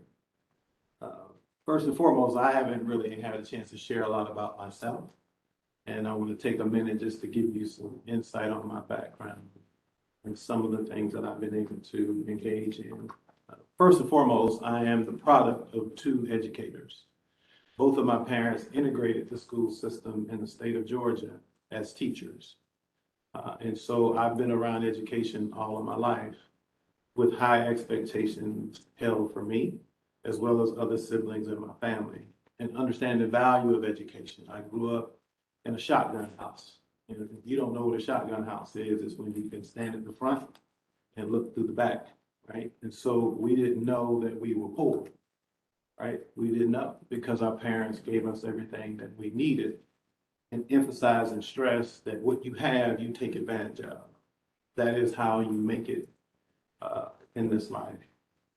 And one other thing, you know, I heard the mention of touchdowns, and brought a smile to my face. And the reason why is because my father told me, remember, my father was an educator in a school system, and actually integrated that school system as a teacher and coach.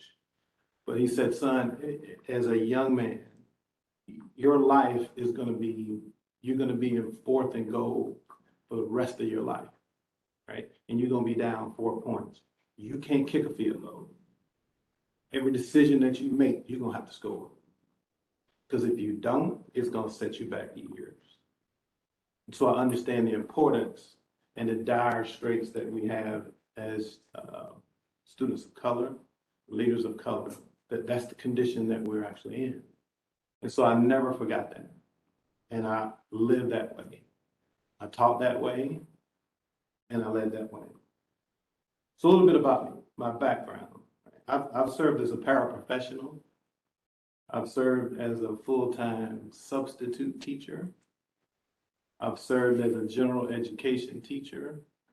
I've served as a special education teacher. I've served as an assistant principal. I've served as a principal. I've served as an executive director of 22 schools in Fulton County, Georgia. I've served as a director of schools in Colorado and a chief academic officer in Colorado, over 65 units. Some highlights from my career is I was a principal for a distinguished Title I school for 5 years. I led 9 schools through the University of Virginia turnaround program, and out of those 9 schools, 5 were on the state accountability clock. All 5 of those schools were removed from the state accountability clock in 1 year. I moved from 1 school out of 9 with the state's highest designation, which in the state of Colorado, that's a performance school, to having 6 out of 9 of those schools as performance schools. Now, being a performance school does not mean you have arrived. It just means you've met certain benchmarks in order to move that designation. But you have indeed shown progress to the point that students from a proficiency perspective are increasing. and increasing in a way that gives them a fighting chance.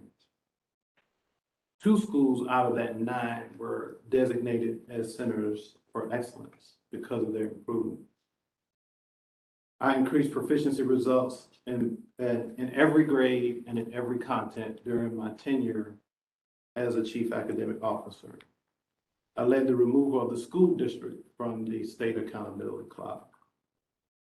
Improved graduation rates in the district from 65% to 79% as a chief academic officer.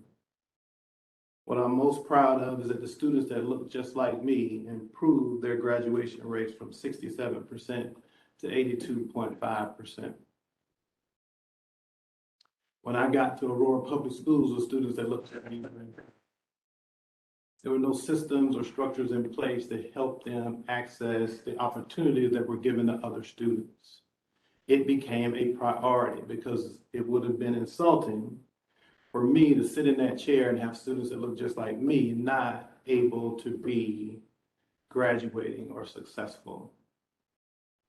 Did it make people uncomfortable? Absolutely, because we held folks accountable for an invisible subgroup. When I left Aurora Public Schools, not only were Black students the highest performing student subgroup in the district, but from a graduation perspective, we had the highest performing Black student subgroup in the state. So we had a lot to be proud of. Were we finished? Absolutely not. Absolutely not. Lots of work to do, but we left a message saying that it is possible. It is possible when you pay attention to it. It is possible when students don't feel invisible, that you have the resources and supports and you hold the district accountable to what it says it is going to do. I was honored to have the district's performance framework, which I'm not sure what you all call it here as you rate your district, but in the state of Colorado, there are multiple measures that give a score for how well you are performing across the board. Each year as a CAO, the district reached an all-time high for its district performance framework scores. One of the unique things that I am most proud of about that district is that we were able to pay attention to all of the demographical groups, but also not take our eye off the fact that we cannot state one thing and then do something different. We were held accountable to what we said we were going to do. The University of Virginia Partnership for Leaders in Education developed and published a case study on my work in Colorado, which I'm very proud of because it was not easy work. We all had to spend a lot of time and commit to things outside of our job descriptions in order to get this work done. Sometimes that meant chasing children. Sometimes that meant knocking on doors. Sometimes that meant knocking on doors again. Here it is at the CAO of a 40,000 student district. And keep in mind, I came from a 100,000 student district leading, had my own caseload for seniors who were off track. So they got to know me personally in order for them to be successful and erase this belief that nobody's seen me. So that's part of my background. As we start to think about this opportunity in Gary, right? Because it truly is an opportunity in Gary. And you're right, I'm not from Gary, not. But every day that I'm there, I'm from Gary. It's my responsibility to make sure that I support the team in a way that's going to change academic outcomes for children. So some of the principles and core values that we want to focus on are equity, that all children can achieve at high levels, right? Now, let me talk to you all just briefly about that. You can look up the term equity and I'm sure you'll see 5,000 different definitions. Everybody has one. But there's one in particular that has always struck me, and it's not up there, but there's a picture of equity where you have 3 children all looking at a baseball game. One child is tall enough in order to look over the fence. Another child needs 2 boxes, 1 box in order to stand on the box in order to look over the fence. The other needs 2 boxes in order to stand on those boxes and look over the fence to be a part of the game. One of the issues that I'm always taking with that particular model is that nobody ever talks about the fence. The reason why students can't access the game has nothing to do with the resources that you gave them. It's the fence that's in the way. So part of my question is, what is the fence? What has to be removed, resource agnostic, in order for kids to access the things that we want? Joy and rigor. I think that you all talked about that before. I read your book, and I remember there was a place in your book that talked a lot about where do you define the rigor? Is the rigor actually in the instructional delivery of the teacher, or is it actually in the assignments that you give? That's a very powerful question. And is there an interplay between the two? That's something that we have to ask that question and look to think about how do we develop those knowledges and skills on both sides, both for the student as well as the teacher. Team and collaboration. You know, there are 4 elements to me that I think about when we talk about an instructional infrastructure. One is curriculum components. Another is collaborative structures, which talks about collaboration. Third is data systems. And the last is an assessment strategy. You don't complicate it, it's those. And when those are working together and working well, students have a chance to improve. Again, the next slide. Can I ask a question? I've never seen joy and rigor tied together. Could you go back to that? Sure.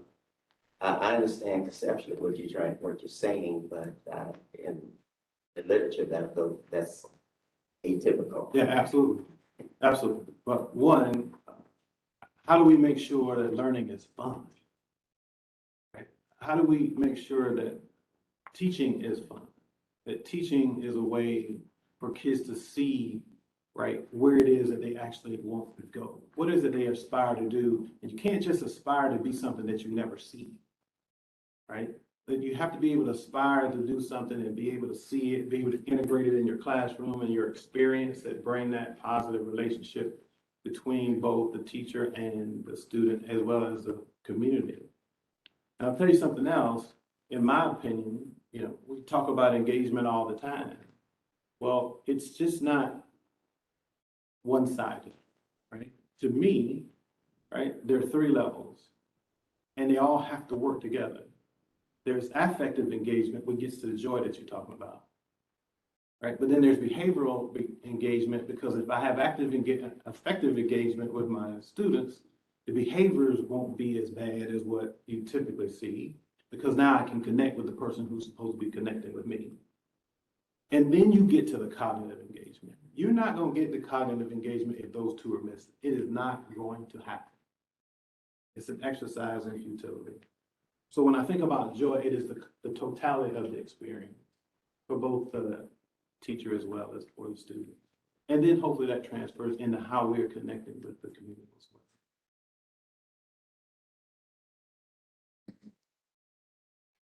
So some of the key actions that I want to make sure that I'm involved in. I'm really excited about the Gary Way project, and I'll share with you why, because I heard the disconnect between community and the district. It doesn't mean that everybody's there, but when you hear it, you have to say that there is something. But as we went through the pandemic, and you all went through it just like everybody else did, but one of the things that came out for me is when I have coached with districts who've invited me to help them sort through some of the things that they were doing. I've actually coached superintendents too. I don't worry about titles. It's asking and getting support. Because one was, we didn't have a set of assurances as a system that we could say to anybody, no matter what happens, this is what you can expect from us. We didn't have it. We were building the plane and flying it at the same time, right? And nobody could turn to us in the middle of that and say, this is what you said you were going to do. Why aren't you doing it? It was, why aren't you doing it? And so for me, the Gary Way has an opportunity for us to build this space for us to say, here's a set of assurances that we can be held accountable for and that we can hold ourselves accountable to, both in academics and social and emotional supports, behavioral systems, and more importantly, the engagement space. Like, this is it. This is who we are. This is what you bring us back to every single time we fall short. You bring us back to what we promised. And if we don't believe that we're falling short, we can bring you to the document itself that we all created to say, no, here's an example of how we're trying to master that. Continue to deepen intentional engagement with parents and families, and also fully implement positive behavior interventions with supports is another aspect of that work. Thanks. A complete rollout of high quality curriculum and instructional materials, accelerate differentiated instruction, and focus on early literacy and assessment for learning is also another key area. And I want to emphasize on 4 where we say not an assessment of, it's an assessment for, right? Of is typically the lag data that we get, right? For is saying, how can we course correct in the incremental? How do we communicate the incremental to the people that we serve? And that we are then identifying where we need to course correct and then having them become part of that practice. That's a part of assessment for learning, in my opinion.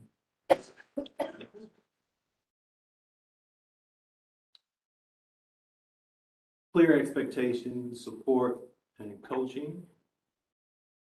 Defining what those instructional expectations are. And as I share with you in those levers, there are just different levels of execution and implementation that happen. And traditionally, when a system shifts and starts to make change, they're not at a deep executional level. It just doesn't happen that fast. Traditionally, they're at a foundational level. And so part of the process is to understand what the foundational level is, and then how do you get from foundational to deep? And then who has to become a part of that process? It's your playbook, but it just can't be in the coach's hand. It has to be in everyone's hand. So we know the steps that we all have to take in order to get from current state to desired state. Cultural feedback and collaboration. Sorry. Early literacy support and a continued partnership with IU Northwest. Next. And how? By designing and delivering on the academic plan for the 22-23, 23-24 school year. Translate that plan into implementation details in the district's improvement plan and lift out in that plan, what is it that we say we're going to do? How are we communicating that to the public? And what are the steps that we need to take in order to ensure that everybody can hold us accountable for the things that we promised? An ongoing dashboard implementation of leading indicators, right? And a monthly report out. We have to have a system that we build upon so that there's no misunderstanding as to where you are as a system, where we are as a set of individual schools, where we are as a classroom, so that when the questions come up, people aren't guessing. Like, here's what the data is suggesting, and here's what the data is telling us. Engagement and communication, people get those confused sometimes.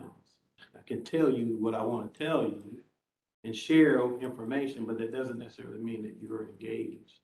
And so we want to make sure that we have an engagement structure that allows for all parties to interact and interface, so that as we move from Q1 to Q2 to Q2 to Q3, Q3 to Q4, we know and can predict where we're going to land. When it's done right, you can do it.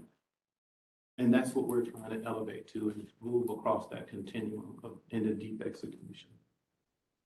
And also develop a school quality framework. Talk about and define, and all of that falls right back into, in my opinion, the Gary way. Because we don't want to define it for anybody.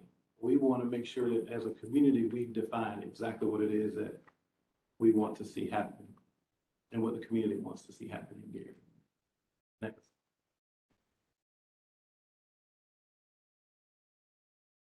So some of the measures of success, of course, growth on state assessments, proficiency and growth, high school graduation, credentials, 440 diplomas, but also making sure that the community has given its insight as to here's what we want to see happen for the community, and here's what we expect to see you do as it relates to our children.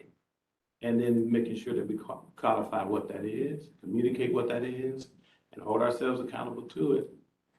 And so can the community. At this time, I'd like to turn it over to Rajiv. I don't know if Rajiv can hear me. I can hear you. Can we? Yeah, let's I can hold it. Yeah, we'll just hold a few more.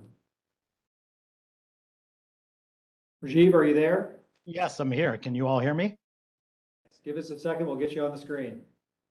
There you are. Welcome. Hi, everybody. Hello, members of the DUAB board. My name is Rajiv Bajaj, and I lead MGT Education. Appreciate the opportunity to be with you all today. I'm really excited to partner with Paige and Andre to lead the ongoing partnership and work we'll deliver in phase 3. Really building on both what Paige and Andre said about centering all our work on Gary students. Quick background on me, access to education opportunity is a part of my family story. My dad came to the United States for higher education in the late 60s for educational opportunity. As the child of immigrants in the US, I had access to educational opportunities. And I've always felt a really deep responsibility to do all I can to ensure that all children have access to educational opportunities and the opportunities they deserve, regardless of zip code or where they were born. I have seen firsthand from the classroom the deep power of public education to be life-changing, particularly for our most vulnerable children. I began my career in education as a 4th grade teacher in Central Harlem in New York City, and later moved into senior roles in the New York City Department of Education, supporting system-wide transformation. Particularly, I helped lead efforts on our high school transformation work through the creation of small schools. And some of the sustained impacts we saw through that work were improved graduation rates that were approximately 10% higher. And the gains that we saw were really through more rigorous connection through, in New York City, we called it kind of the Regents Diploma. But that level of joy and rigor that we're talking about was very much a part of that work. How do we deeply engage students in things that are meaningful and create and sustain a culture of high expectations that supports them on all their natural gifts and passions?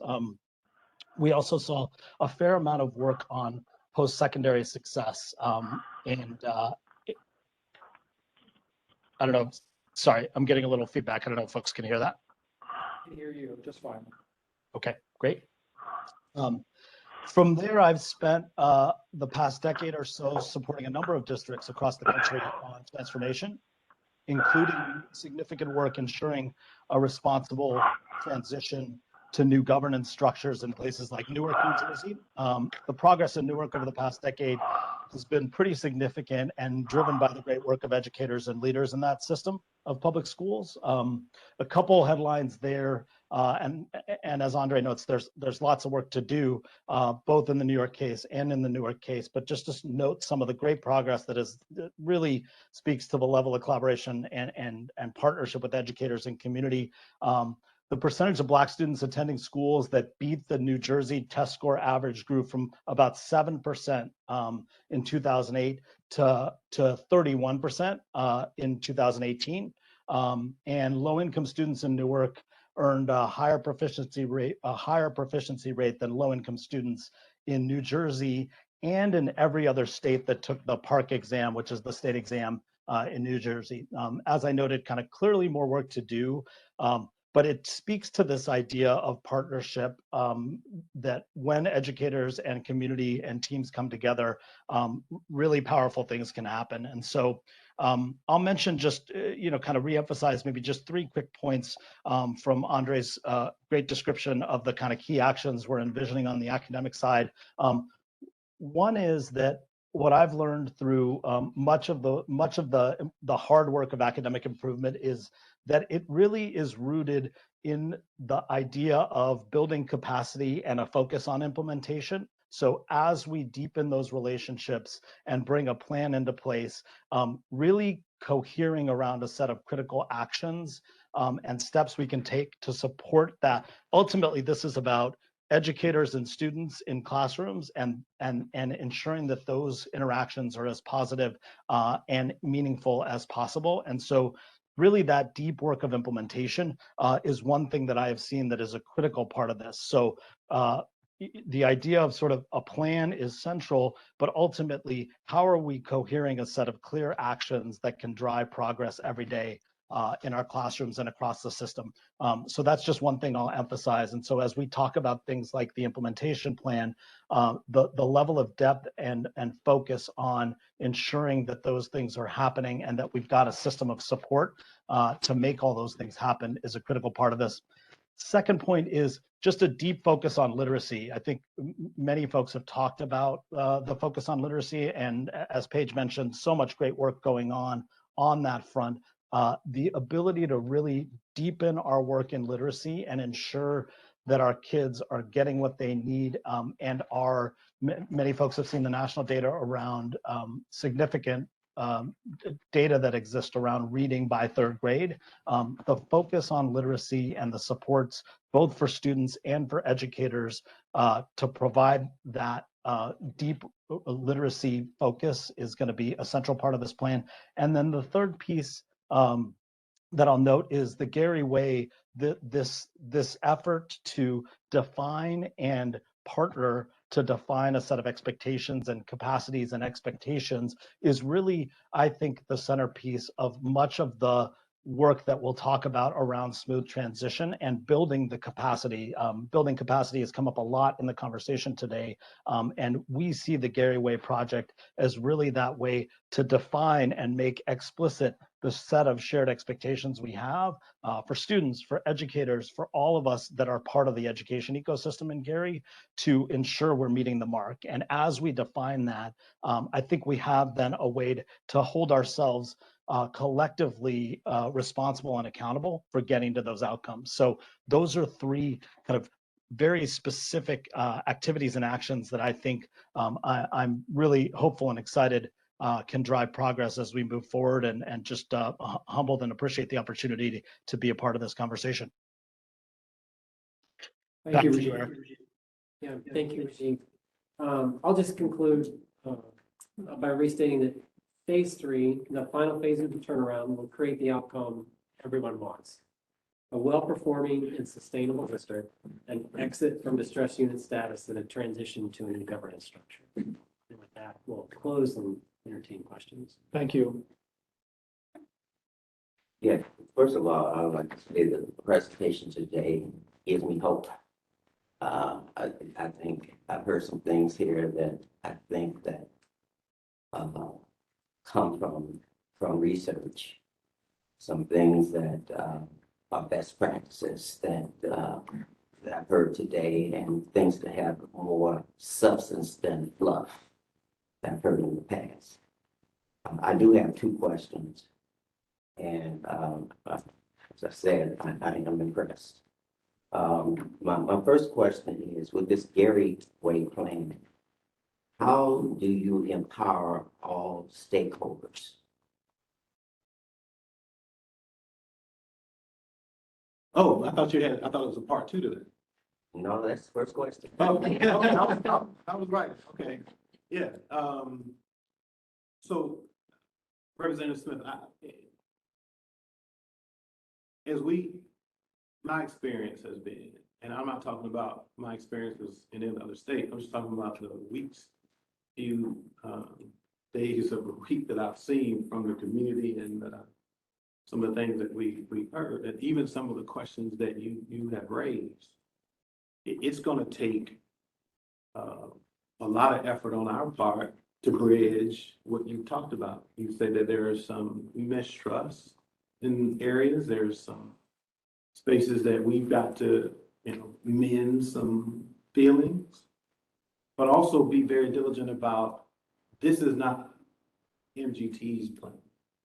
This is not Paige's plan or Eric's plan. This is the school system and the school system's community's plan that we want to work together to fold and build.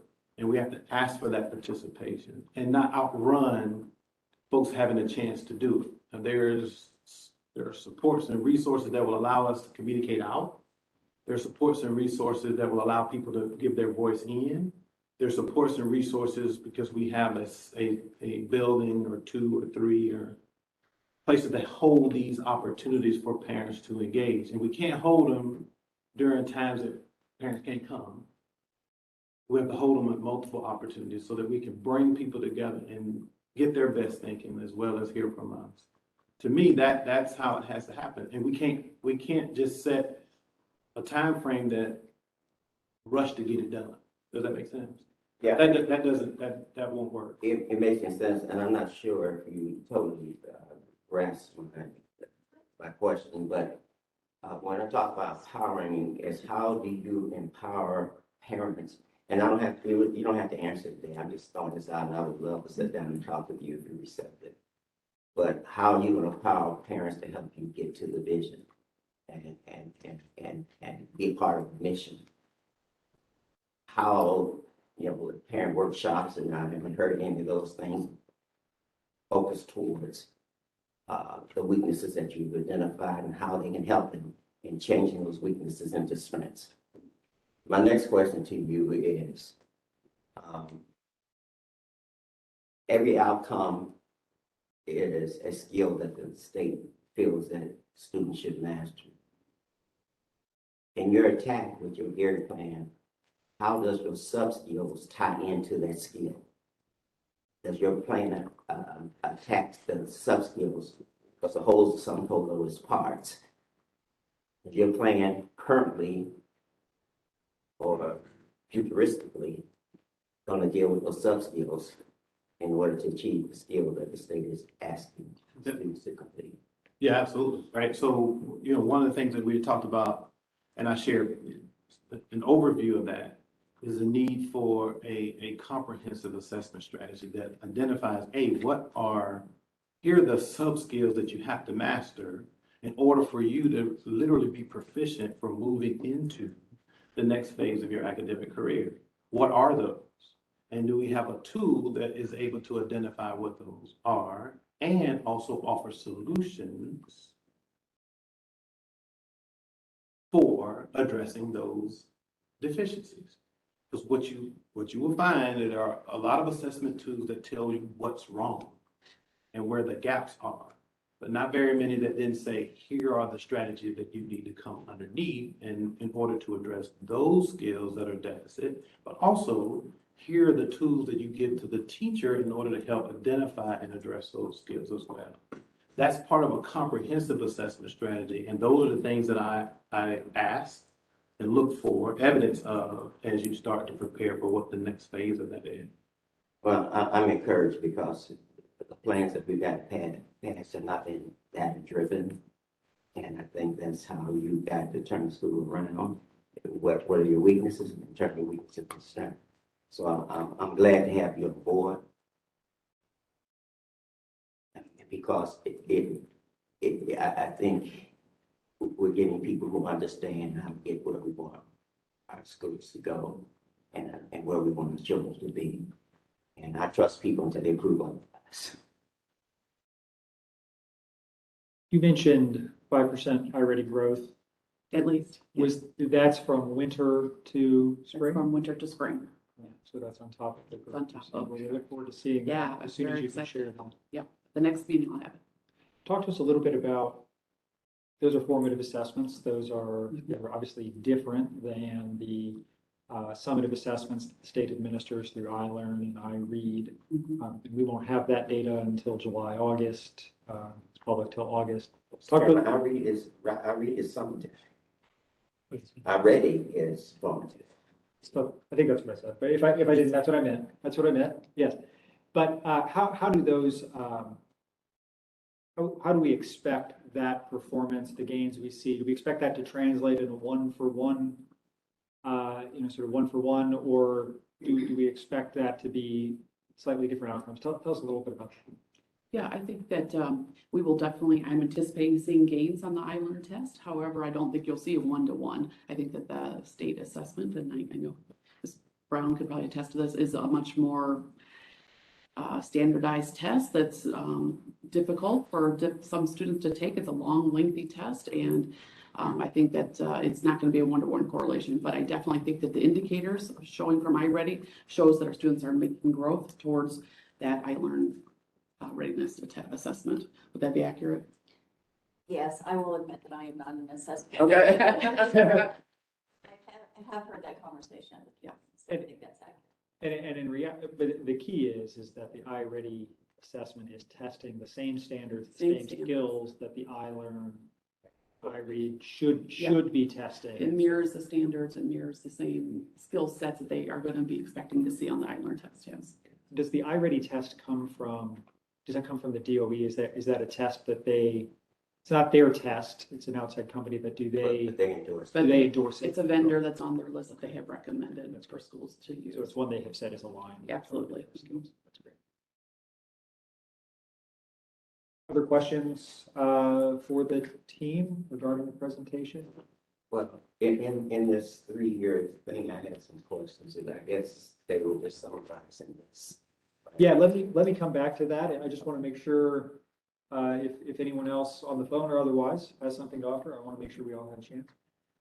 I do have one follow-up on something you said, Andre. Sure. You mentioned a case study of your work in Aurora. I wonder if you might be able to share that with us so that we could all take a look at that. Yeah, absolutely. Thank you. I'll hand you a copy and send you one via email as well. Great. Dr. Smith, you said you had some other questions regarding the. Yeah, on page 4, in their accomplishments, they talk about the success with the 4 pillars. And they claim from, in about the 4th paragraph that between 2017 and 2020, they had comprehensive turnaround in each of the 4 pillars. And I question that with academics. Yeah, it was turnaround, but turnaround regressive, not progressive. And that's just an observation statement. But the proposed actions down there, in the presentation, it talked about academic growth, but I don't see academic growth here. I see some things on the periphery that impact academic growth, but I don't see a statement that one of their action goals is to improve growth, have academic growth. I think that needs to be in here. And that's just my comment that may be total disagreement. Eric, do you want to speak to that in terms of? Yeah, if we could flip to page 28, same document. Accountability metrics, it's at the bottom, the very last section, kind of a bulleted subheader there, accountability metrics. Those are leading with state assessment proficiency and growth scores, and it goes from, I think that's what you're. Well, I just think that these are actions that you plan to propose for the future. I just felt they should be there, but that's not the major issue. I just glad to see this on the radar. If we could go to page 6, I don't know what it says, develop and execute an associate implementation plan. I don't know what that is. Where at are you on? It's in phase 3 of academics. It has develop and execute an associated implementation plan. I don't know that. So you talked about that, just I guess elaborate on that. Yeah. The action plan followed by an implementation plan. Right, and for us, it was making sure that we were able to take what it was that had been printed, that the district had said they wanted to do, lift out those things that either have been done or still need to be done, right?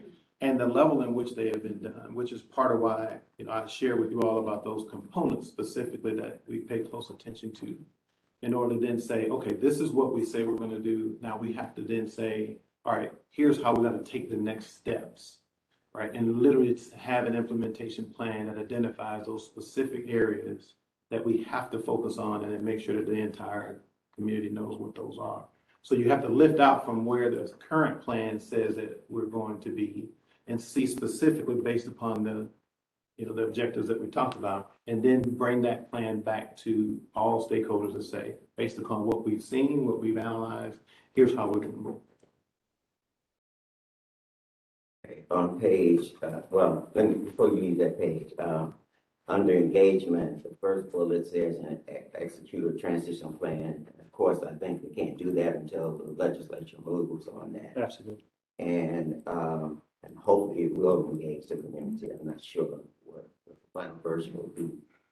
And then I had a question which Dr. McNulty has addressed, maybe not to my satisfaction, but under the fiscal pillar increase enrollment annually, I just think that more efforts can be made in that area, and that's just my opinion. Maybe I'll be working anything. But on page 10, where we talk about engagement, I still think that's an area that they have to improve in, because if we're going to create a team, and I was very impressed with Mr. Wright's history and his performance, very impressed. And I'm not saying that with tongue in cheek. But the schools that I turned around through engagement of all the stakeholders. And so we've got to change the appearance, and perception is real. If parents feel like they are wanted in the schools, if citizens don't feel like they can't come in to help, you don't have volunteer days that you had, where people are willing. If you don't create what's called a learning community, you'll never get any of these things that we're talking about here. And so we've got to work on that engagement area. And I'm not so sure that the things that I see here where they're showing their accomplishments, if they continue more of the same, it won't be accomplishments. It's going to be more of the same from the community. I just think that they may want to have some focus groups on what engagement is. It's not synonymous with communication. It's not publicity.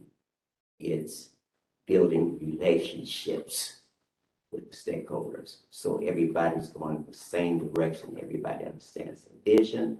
Everybody's on a mission to drive the vision. Everybody knows what the goals are. They know what the objectives are and what the strategies and where they play in that process of getting to the dream. And I'm just saying that they got a lot of work to do on engagement. We're running long on time, and we have a little bit left to do, or potentially left to do. Other questions, comments? Tracy, and then Representative Thompson. I have a comment and a question. I agree with Representative Smith. I appreciate hearing the data is going to drive some of this. I think that's key. Quick question, design and deliver the academic action plan for next school year. When do you, if you said it, I missed it. When do you anticipate that occurring? Yeah, part of my work is going to be to take what they currently have. There's a district improvement plan, right? And then we get caught in all these acronyms, and so there's a district improvement plan, which in that plan has some specific action steps and accountability metrics.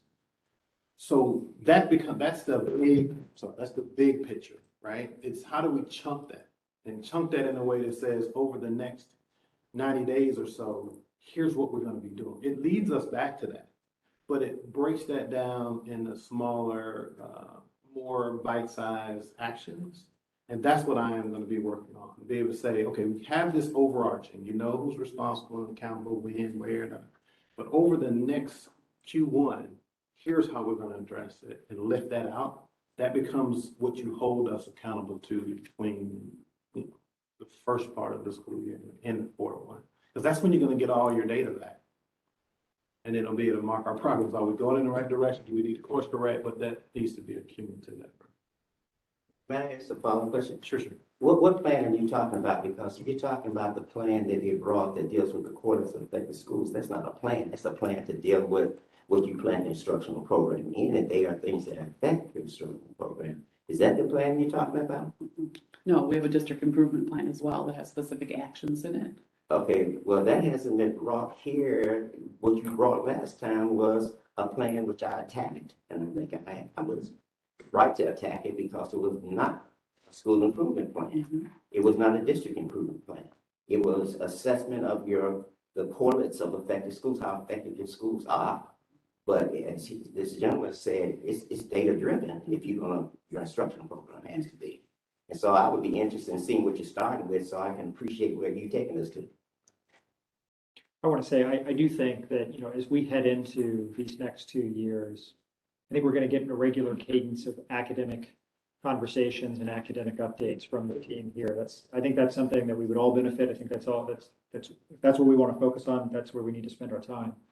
And so, I think expect and look for more of that as we go forward. Sounds good. Representative Thompson? And with Mr. Chairman, I want to thank you and the other 4 members of DUAB for your service, because you're carrying out what Indiana code requires. And I truly appreciate that. Some may not think you've done it always the right way, but I appreciate your service. And thanks to MGT for your service. And Dr. Smith, looking forward, maybe going back, I'm sure you think one of my many bad votes was the vote I did to bring us today here. But with that said, my office is open and I welcome your conversation, discussion. We may have some debates, but as you know, what I think about the Gary community, want them to succeed. So that door is open and want to make this transition work. What role I will play, time will tell, but I will be voting, know that. Well, at least assuming I win this fall. And so I would welcome to work with you, to have those discussions. One of the things towards you, where you can get a meeting of the minds is keep the communication channels open. And I think that's what has failed at this point with the school corporation and the engagement process is that we haven't kept the lines of communication open. And it was intended in the legislation. I know that Representative Brown had some discussions with our delegation about that. And I don't think it was achieved. That's just my viewpoint. It's not scientific. Representative Thompson, Okay, but thank you. Appreciate that, and thank you. And I want to just tell you, Mr. Chairman, I really appreciate the effort all of you made to come at the request to Gary to hear the people. Absolutely. I really do. And I know the sacrifices, that I made because I canceled all my students' one-to-one sessions that I had with them today. When this meeting came up, I said, I got to go. I'm sorry. I don't show up there. Everybody in Gary is going to be angry with us. So I cannot be with you. And we are glad you come and we appreciate that. Representative Thompson, I also appreciate your service, and Representative Smith and Senator Brown and all the members of this board. I do appreciate the time and energy that we put into this. We tend to have long meetings as we are today, and that's the nature of the beast. But it's an important topic, it's a serious topic, and it's one that deserves this kind of attention. And so I appreciate your patience and devotion to that topic. Well, Mr. Chairman, I really appreciate you because you put up with me. I mean, because I know I'm a handful. And so I appreciate you. I think that while we don't always agree, I think I found you and Mr. Miller, people that I can at least talk to. And I think that the delegation feels that way because you've given us an ordinary amount of time. People don't know the amount of time we spent in committee meetings last session, on Fridays, on Tuesday, on holidays. Last Tuesday, we spent an hour and a half. So everybody don't know the rest of the story, but I appreciate your time. I really do. And I appreciate your attitude. Likewise. May I say something too? Representative Smith, the people in your district are so lucky to have you. You're passionate, they are your priority, and you bring that to the table, and they're lucky to have you. Thank you. Senator Brown, I understand you would like to speak. Yes. Yes, thank you. I know you're probably between you and the vote, but I just want to sort of recap, having listened to this entire exchange and kind of seeming almost like a bystander since I'm not there. I am heartened by all the goodwill that's been shared in the last few minutes, but it is always a little distressing that it takes some very contentious language and not always respectful language to get to that point. And I think that's something that we really have to remember as we move forward with this issue. It's always difficult, but I like to be the person that reminds everyone, including the community, that the reason why we're here is because the community obviously lost trust in the system that the state had to take over. There were 2 failed referendums before. There was $4 million owed to the Gary community businesses. And of course, as we know, and I may be a broken record on this, $100 million in debt. And the first year that was taken over, $20 million was being spent over what the school system was taking in revenue. So I have to say that out loud for myself, quite frankly, because every time I hear it, it is still so shocking to me. So I guess the good news is when I hear people proposing new projects and new ideas, people are seeing the light out at the end of the tunnel, which is great. But this is still an extremely long process. And the point of the Distress Unit Appeals Board is because of the disastrous economic condition that this school was in. The good news is that because of that, the executive director and the board has used the rubric and metrics to assist on an ongoing basis other school systems. And I say that because there was a comment that this is the only job DUAB has, and that is not true.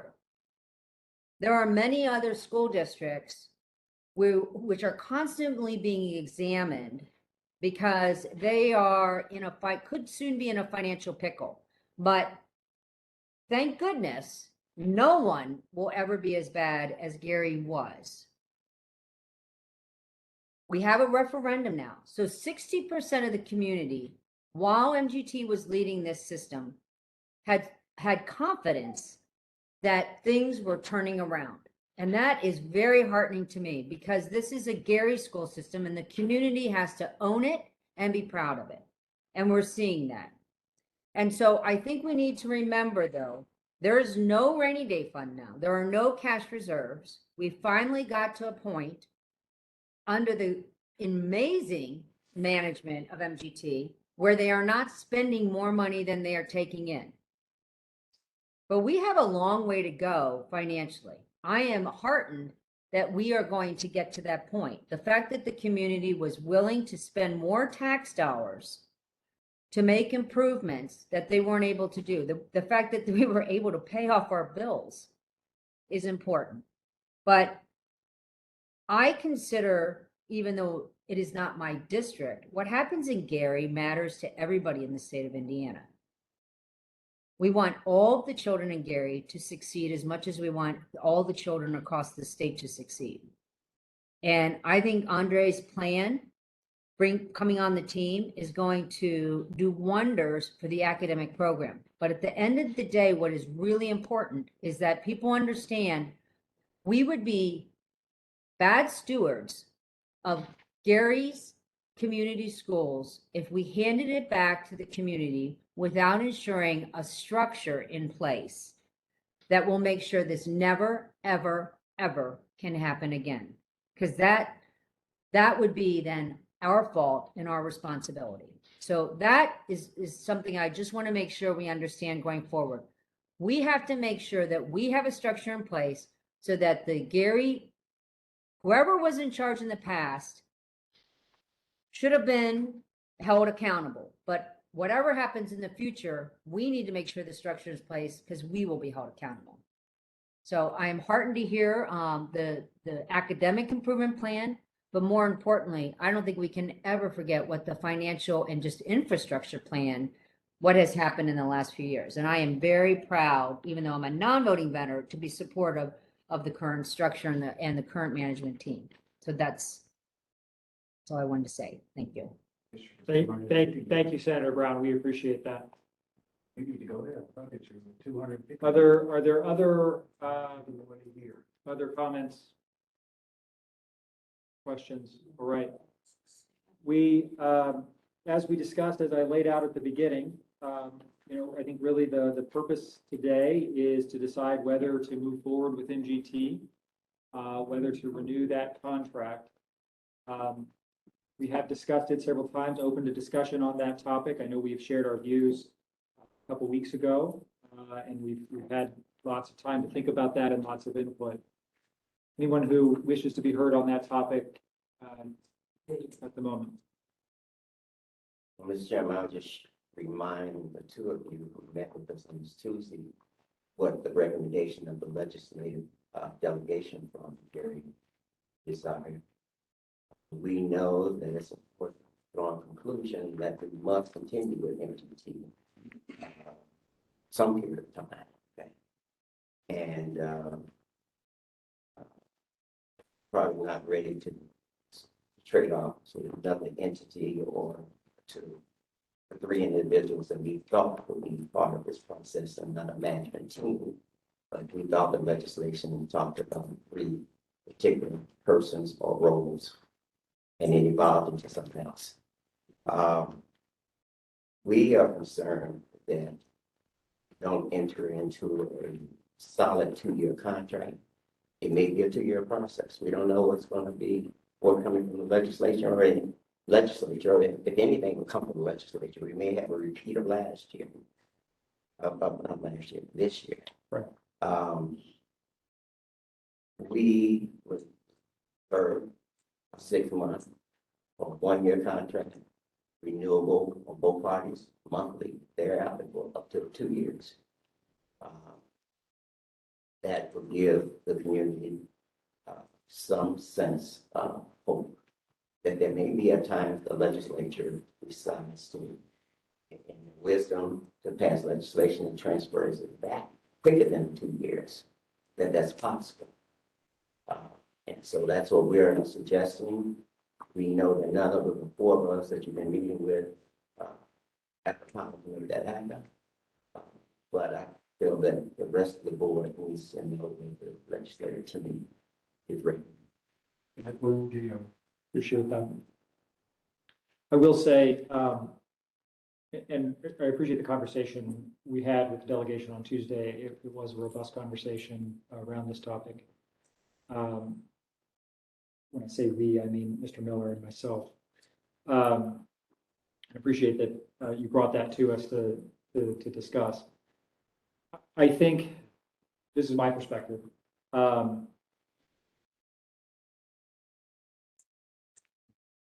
My goal, my objective is that this would be a 2-year transition, that we would move from where we are, and that in 2 years from now, we would be handing it to whatever the next governance structure is for the Gary Community Schools identified by the legislature.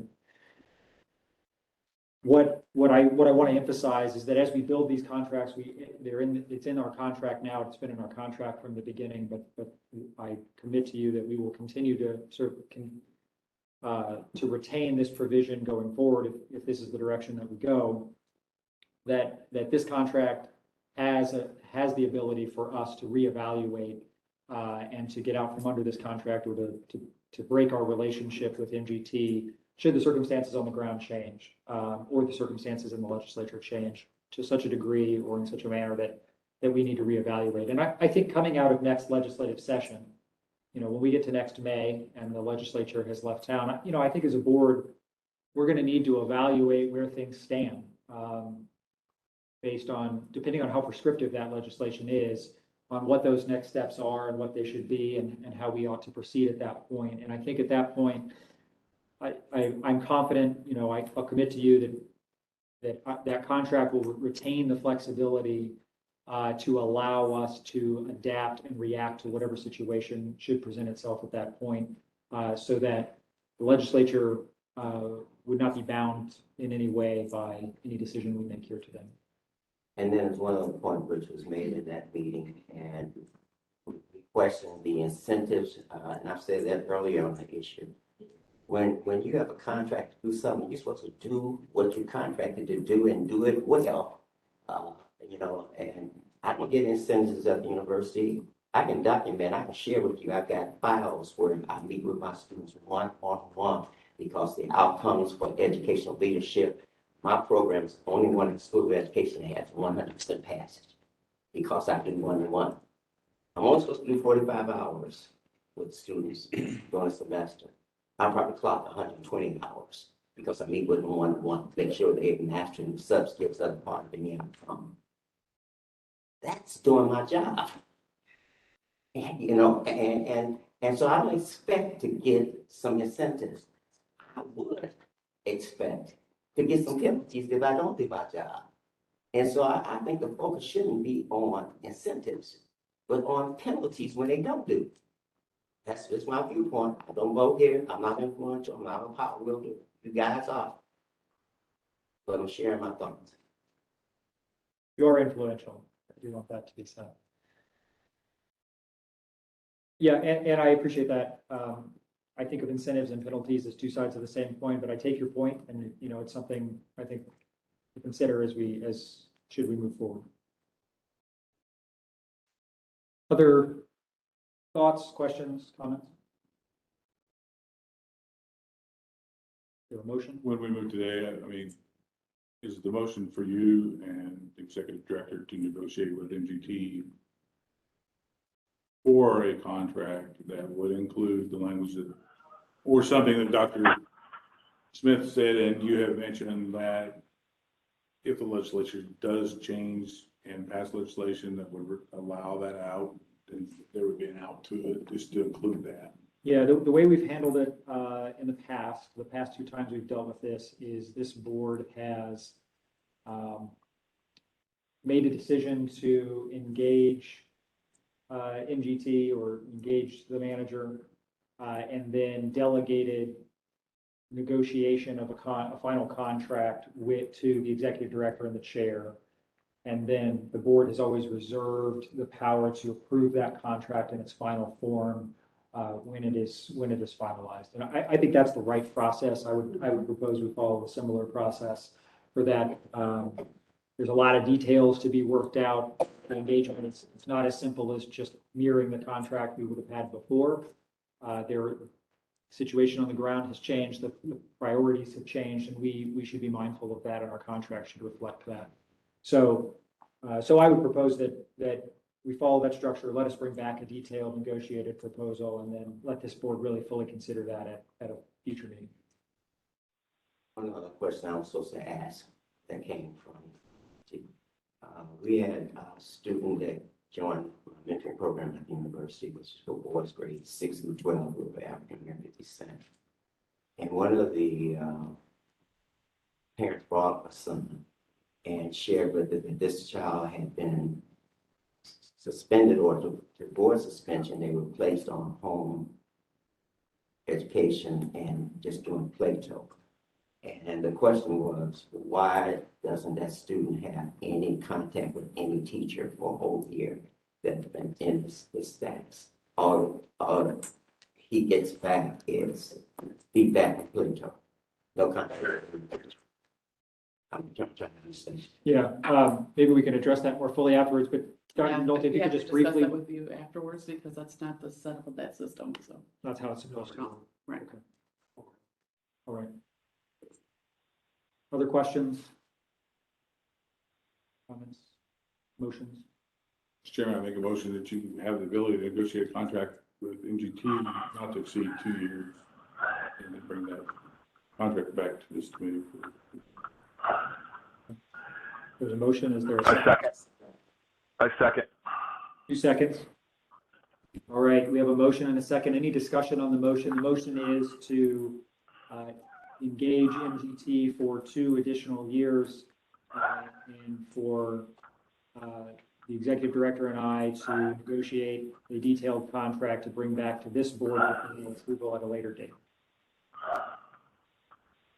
All right, Mr. Miller, would you call the roll? Mr. Bennett, Yes. Ms. Brown, Yes. Mr. Joyce, Yes. Ms. Kabaki, Yes. Chairman McAdam, Yes. 5-0. Passes 5-0. Thank you. Thank you all for your patience today. It was a long meeting. Is there any new business to come before the board at this time? All right, hearing none.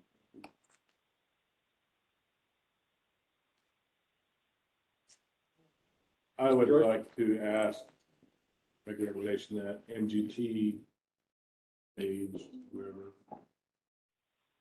bring a plan at the next meeting, bring a plan for the referendum spending. Which would include the amount we have on on hand, and then what your intent would be for the future amounts. Yeah, I think that would be wise and something that we would all benefit from. All right, with that, we are adjourned. Thank you all.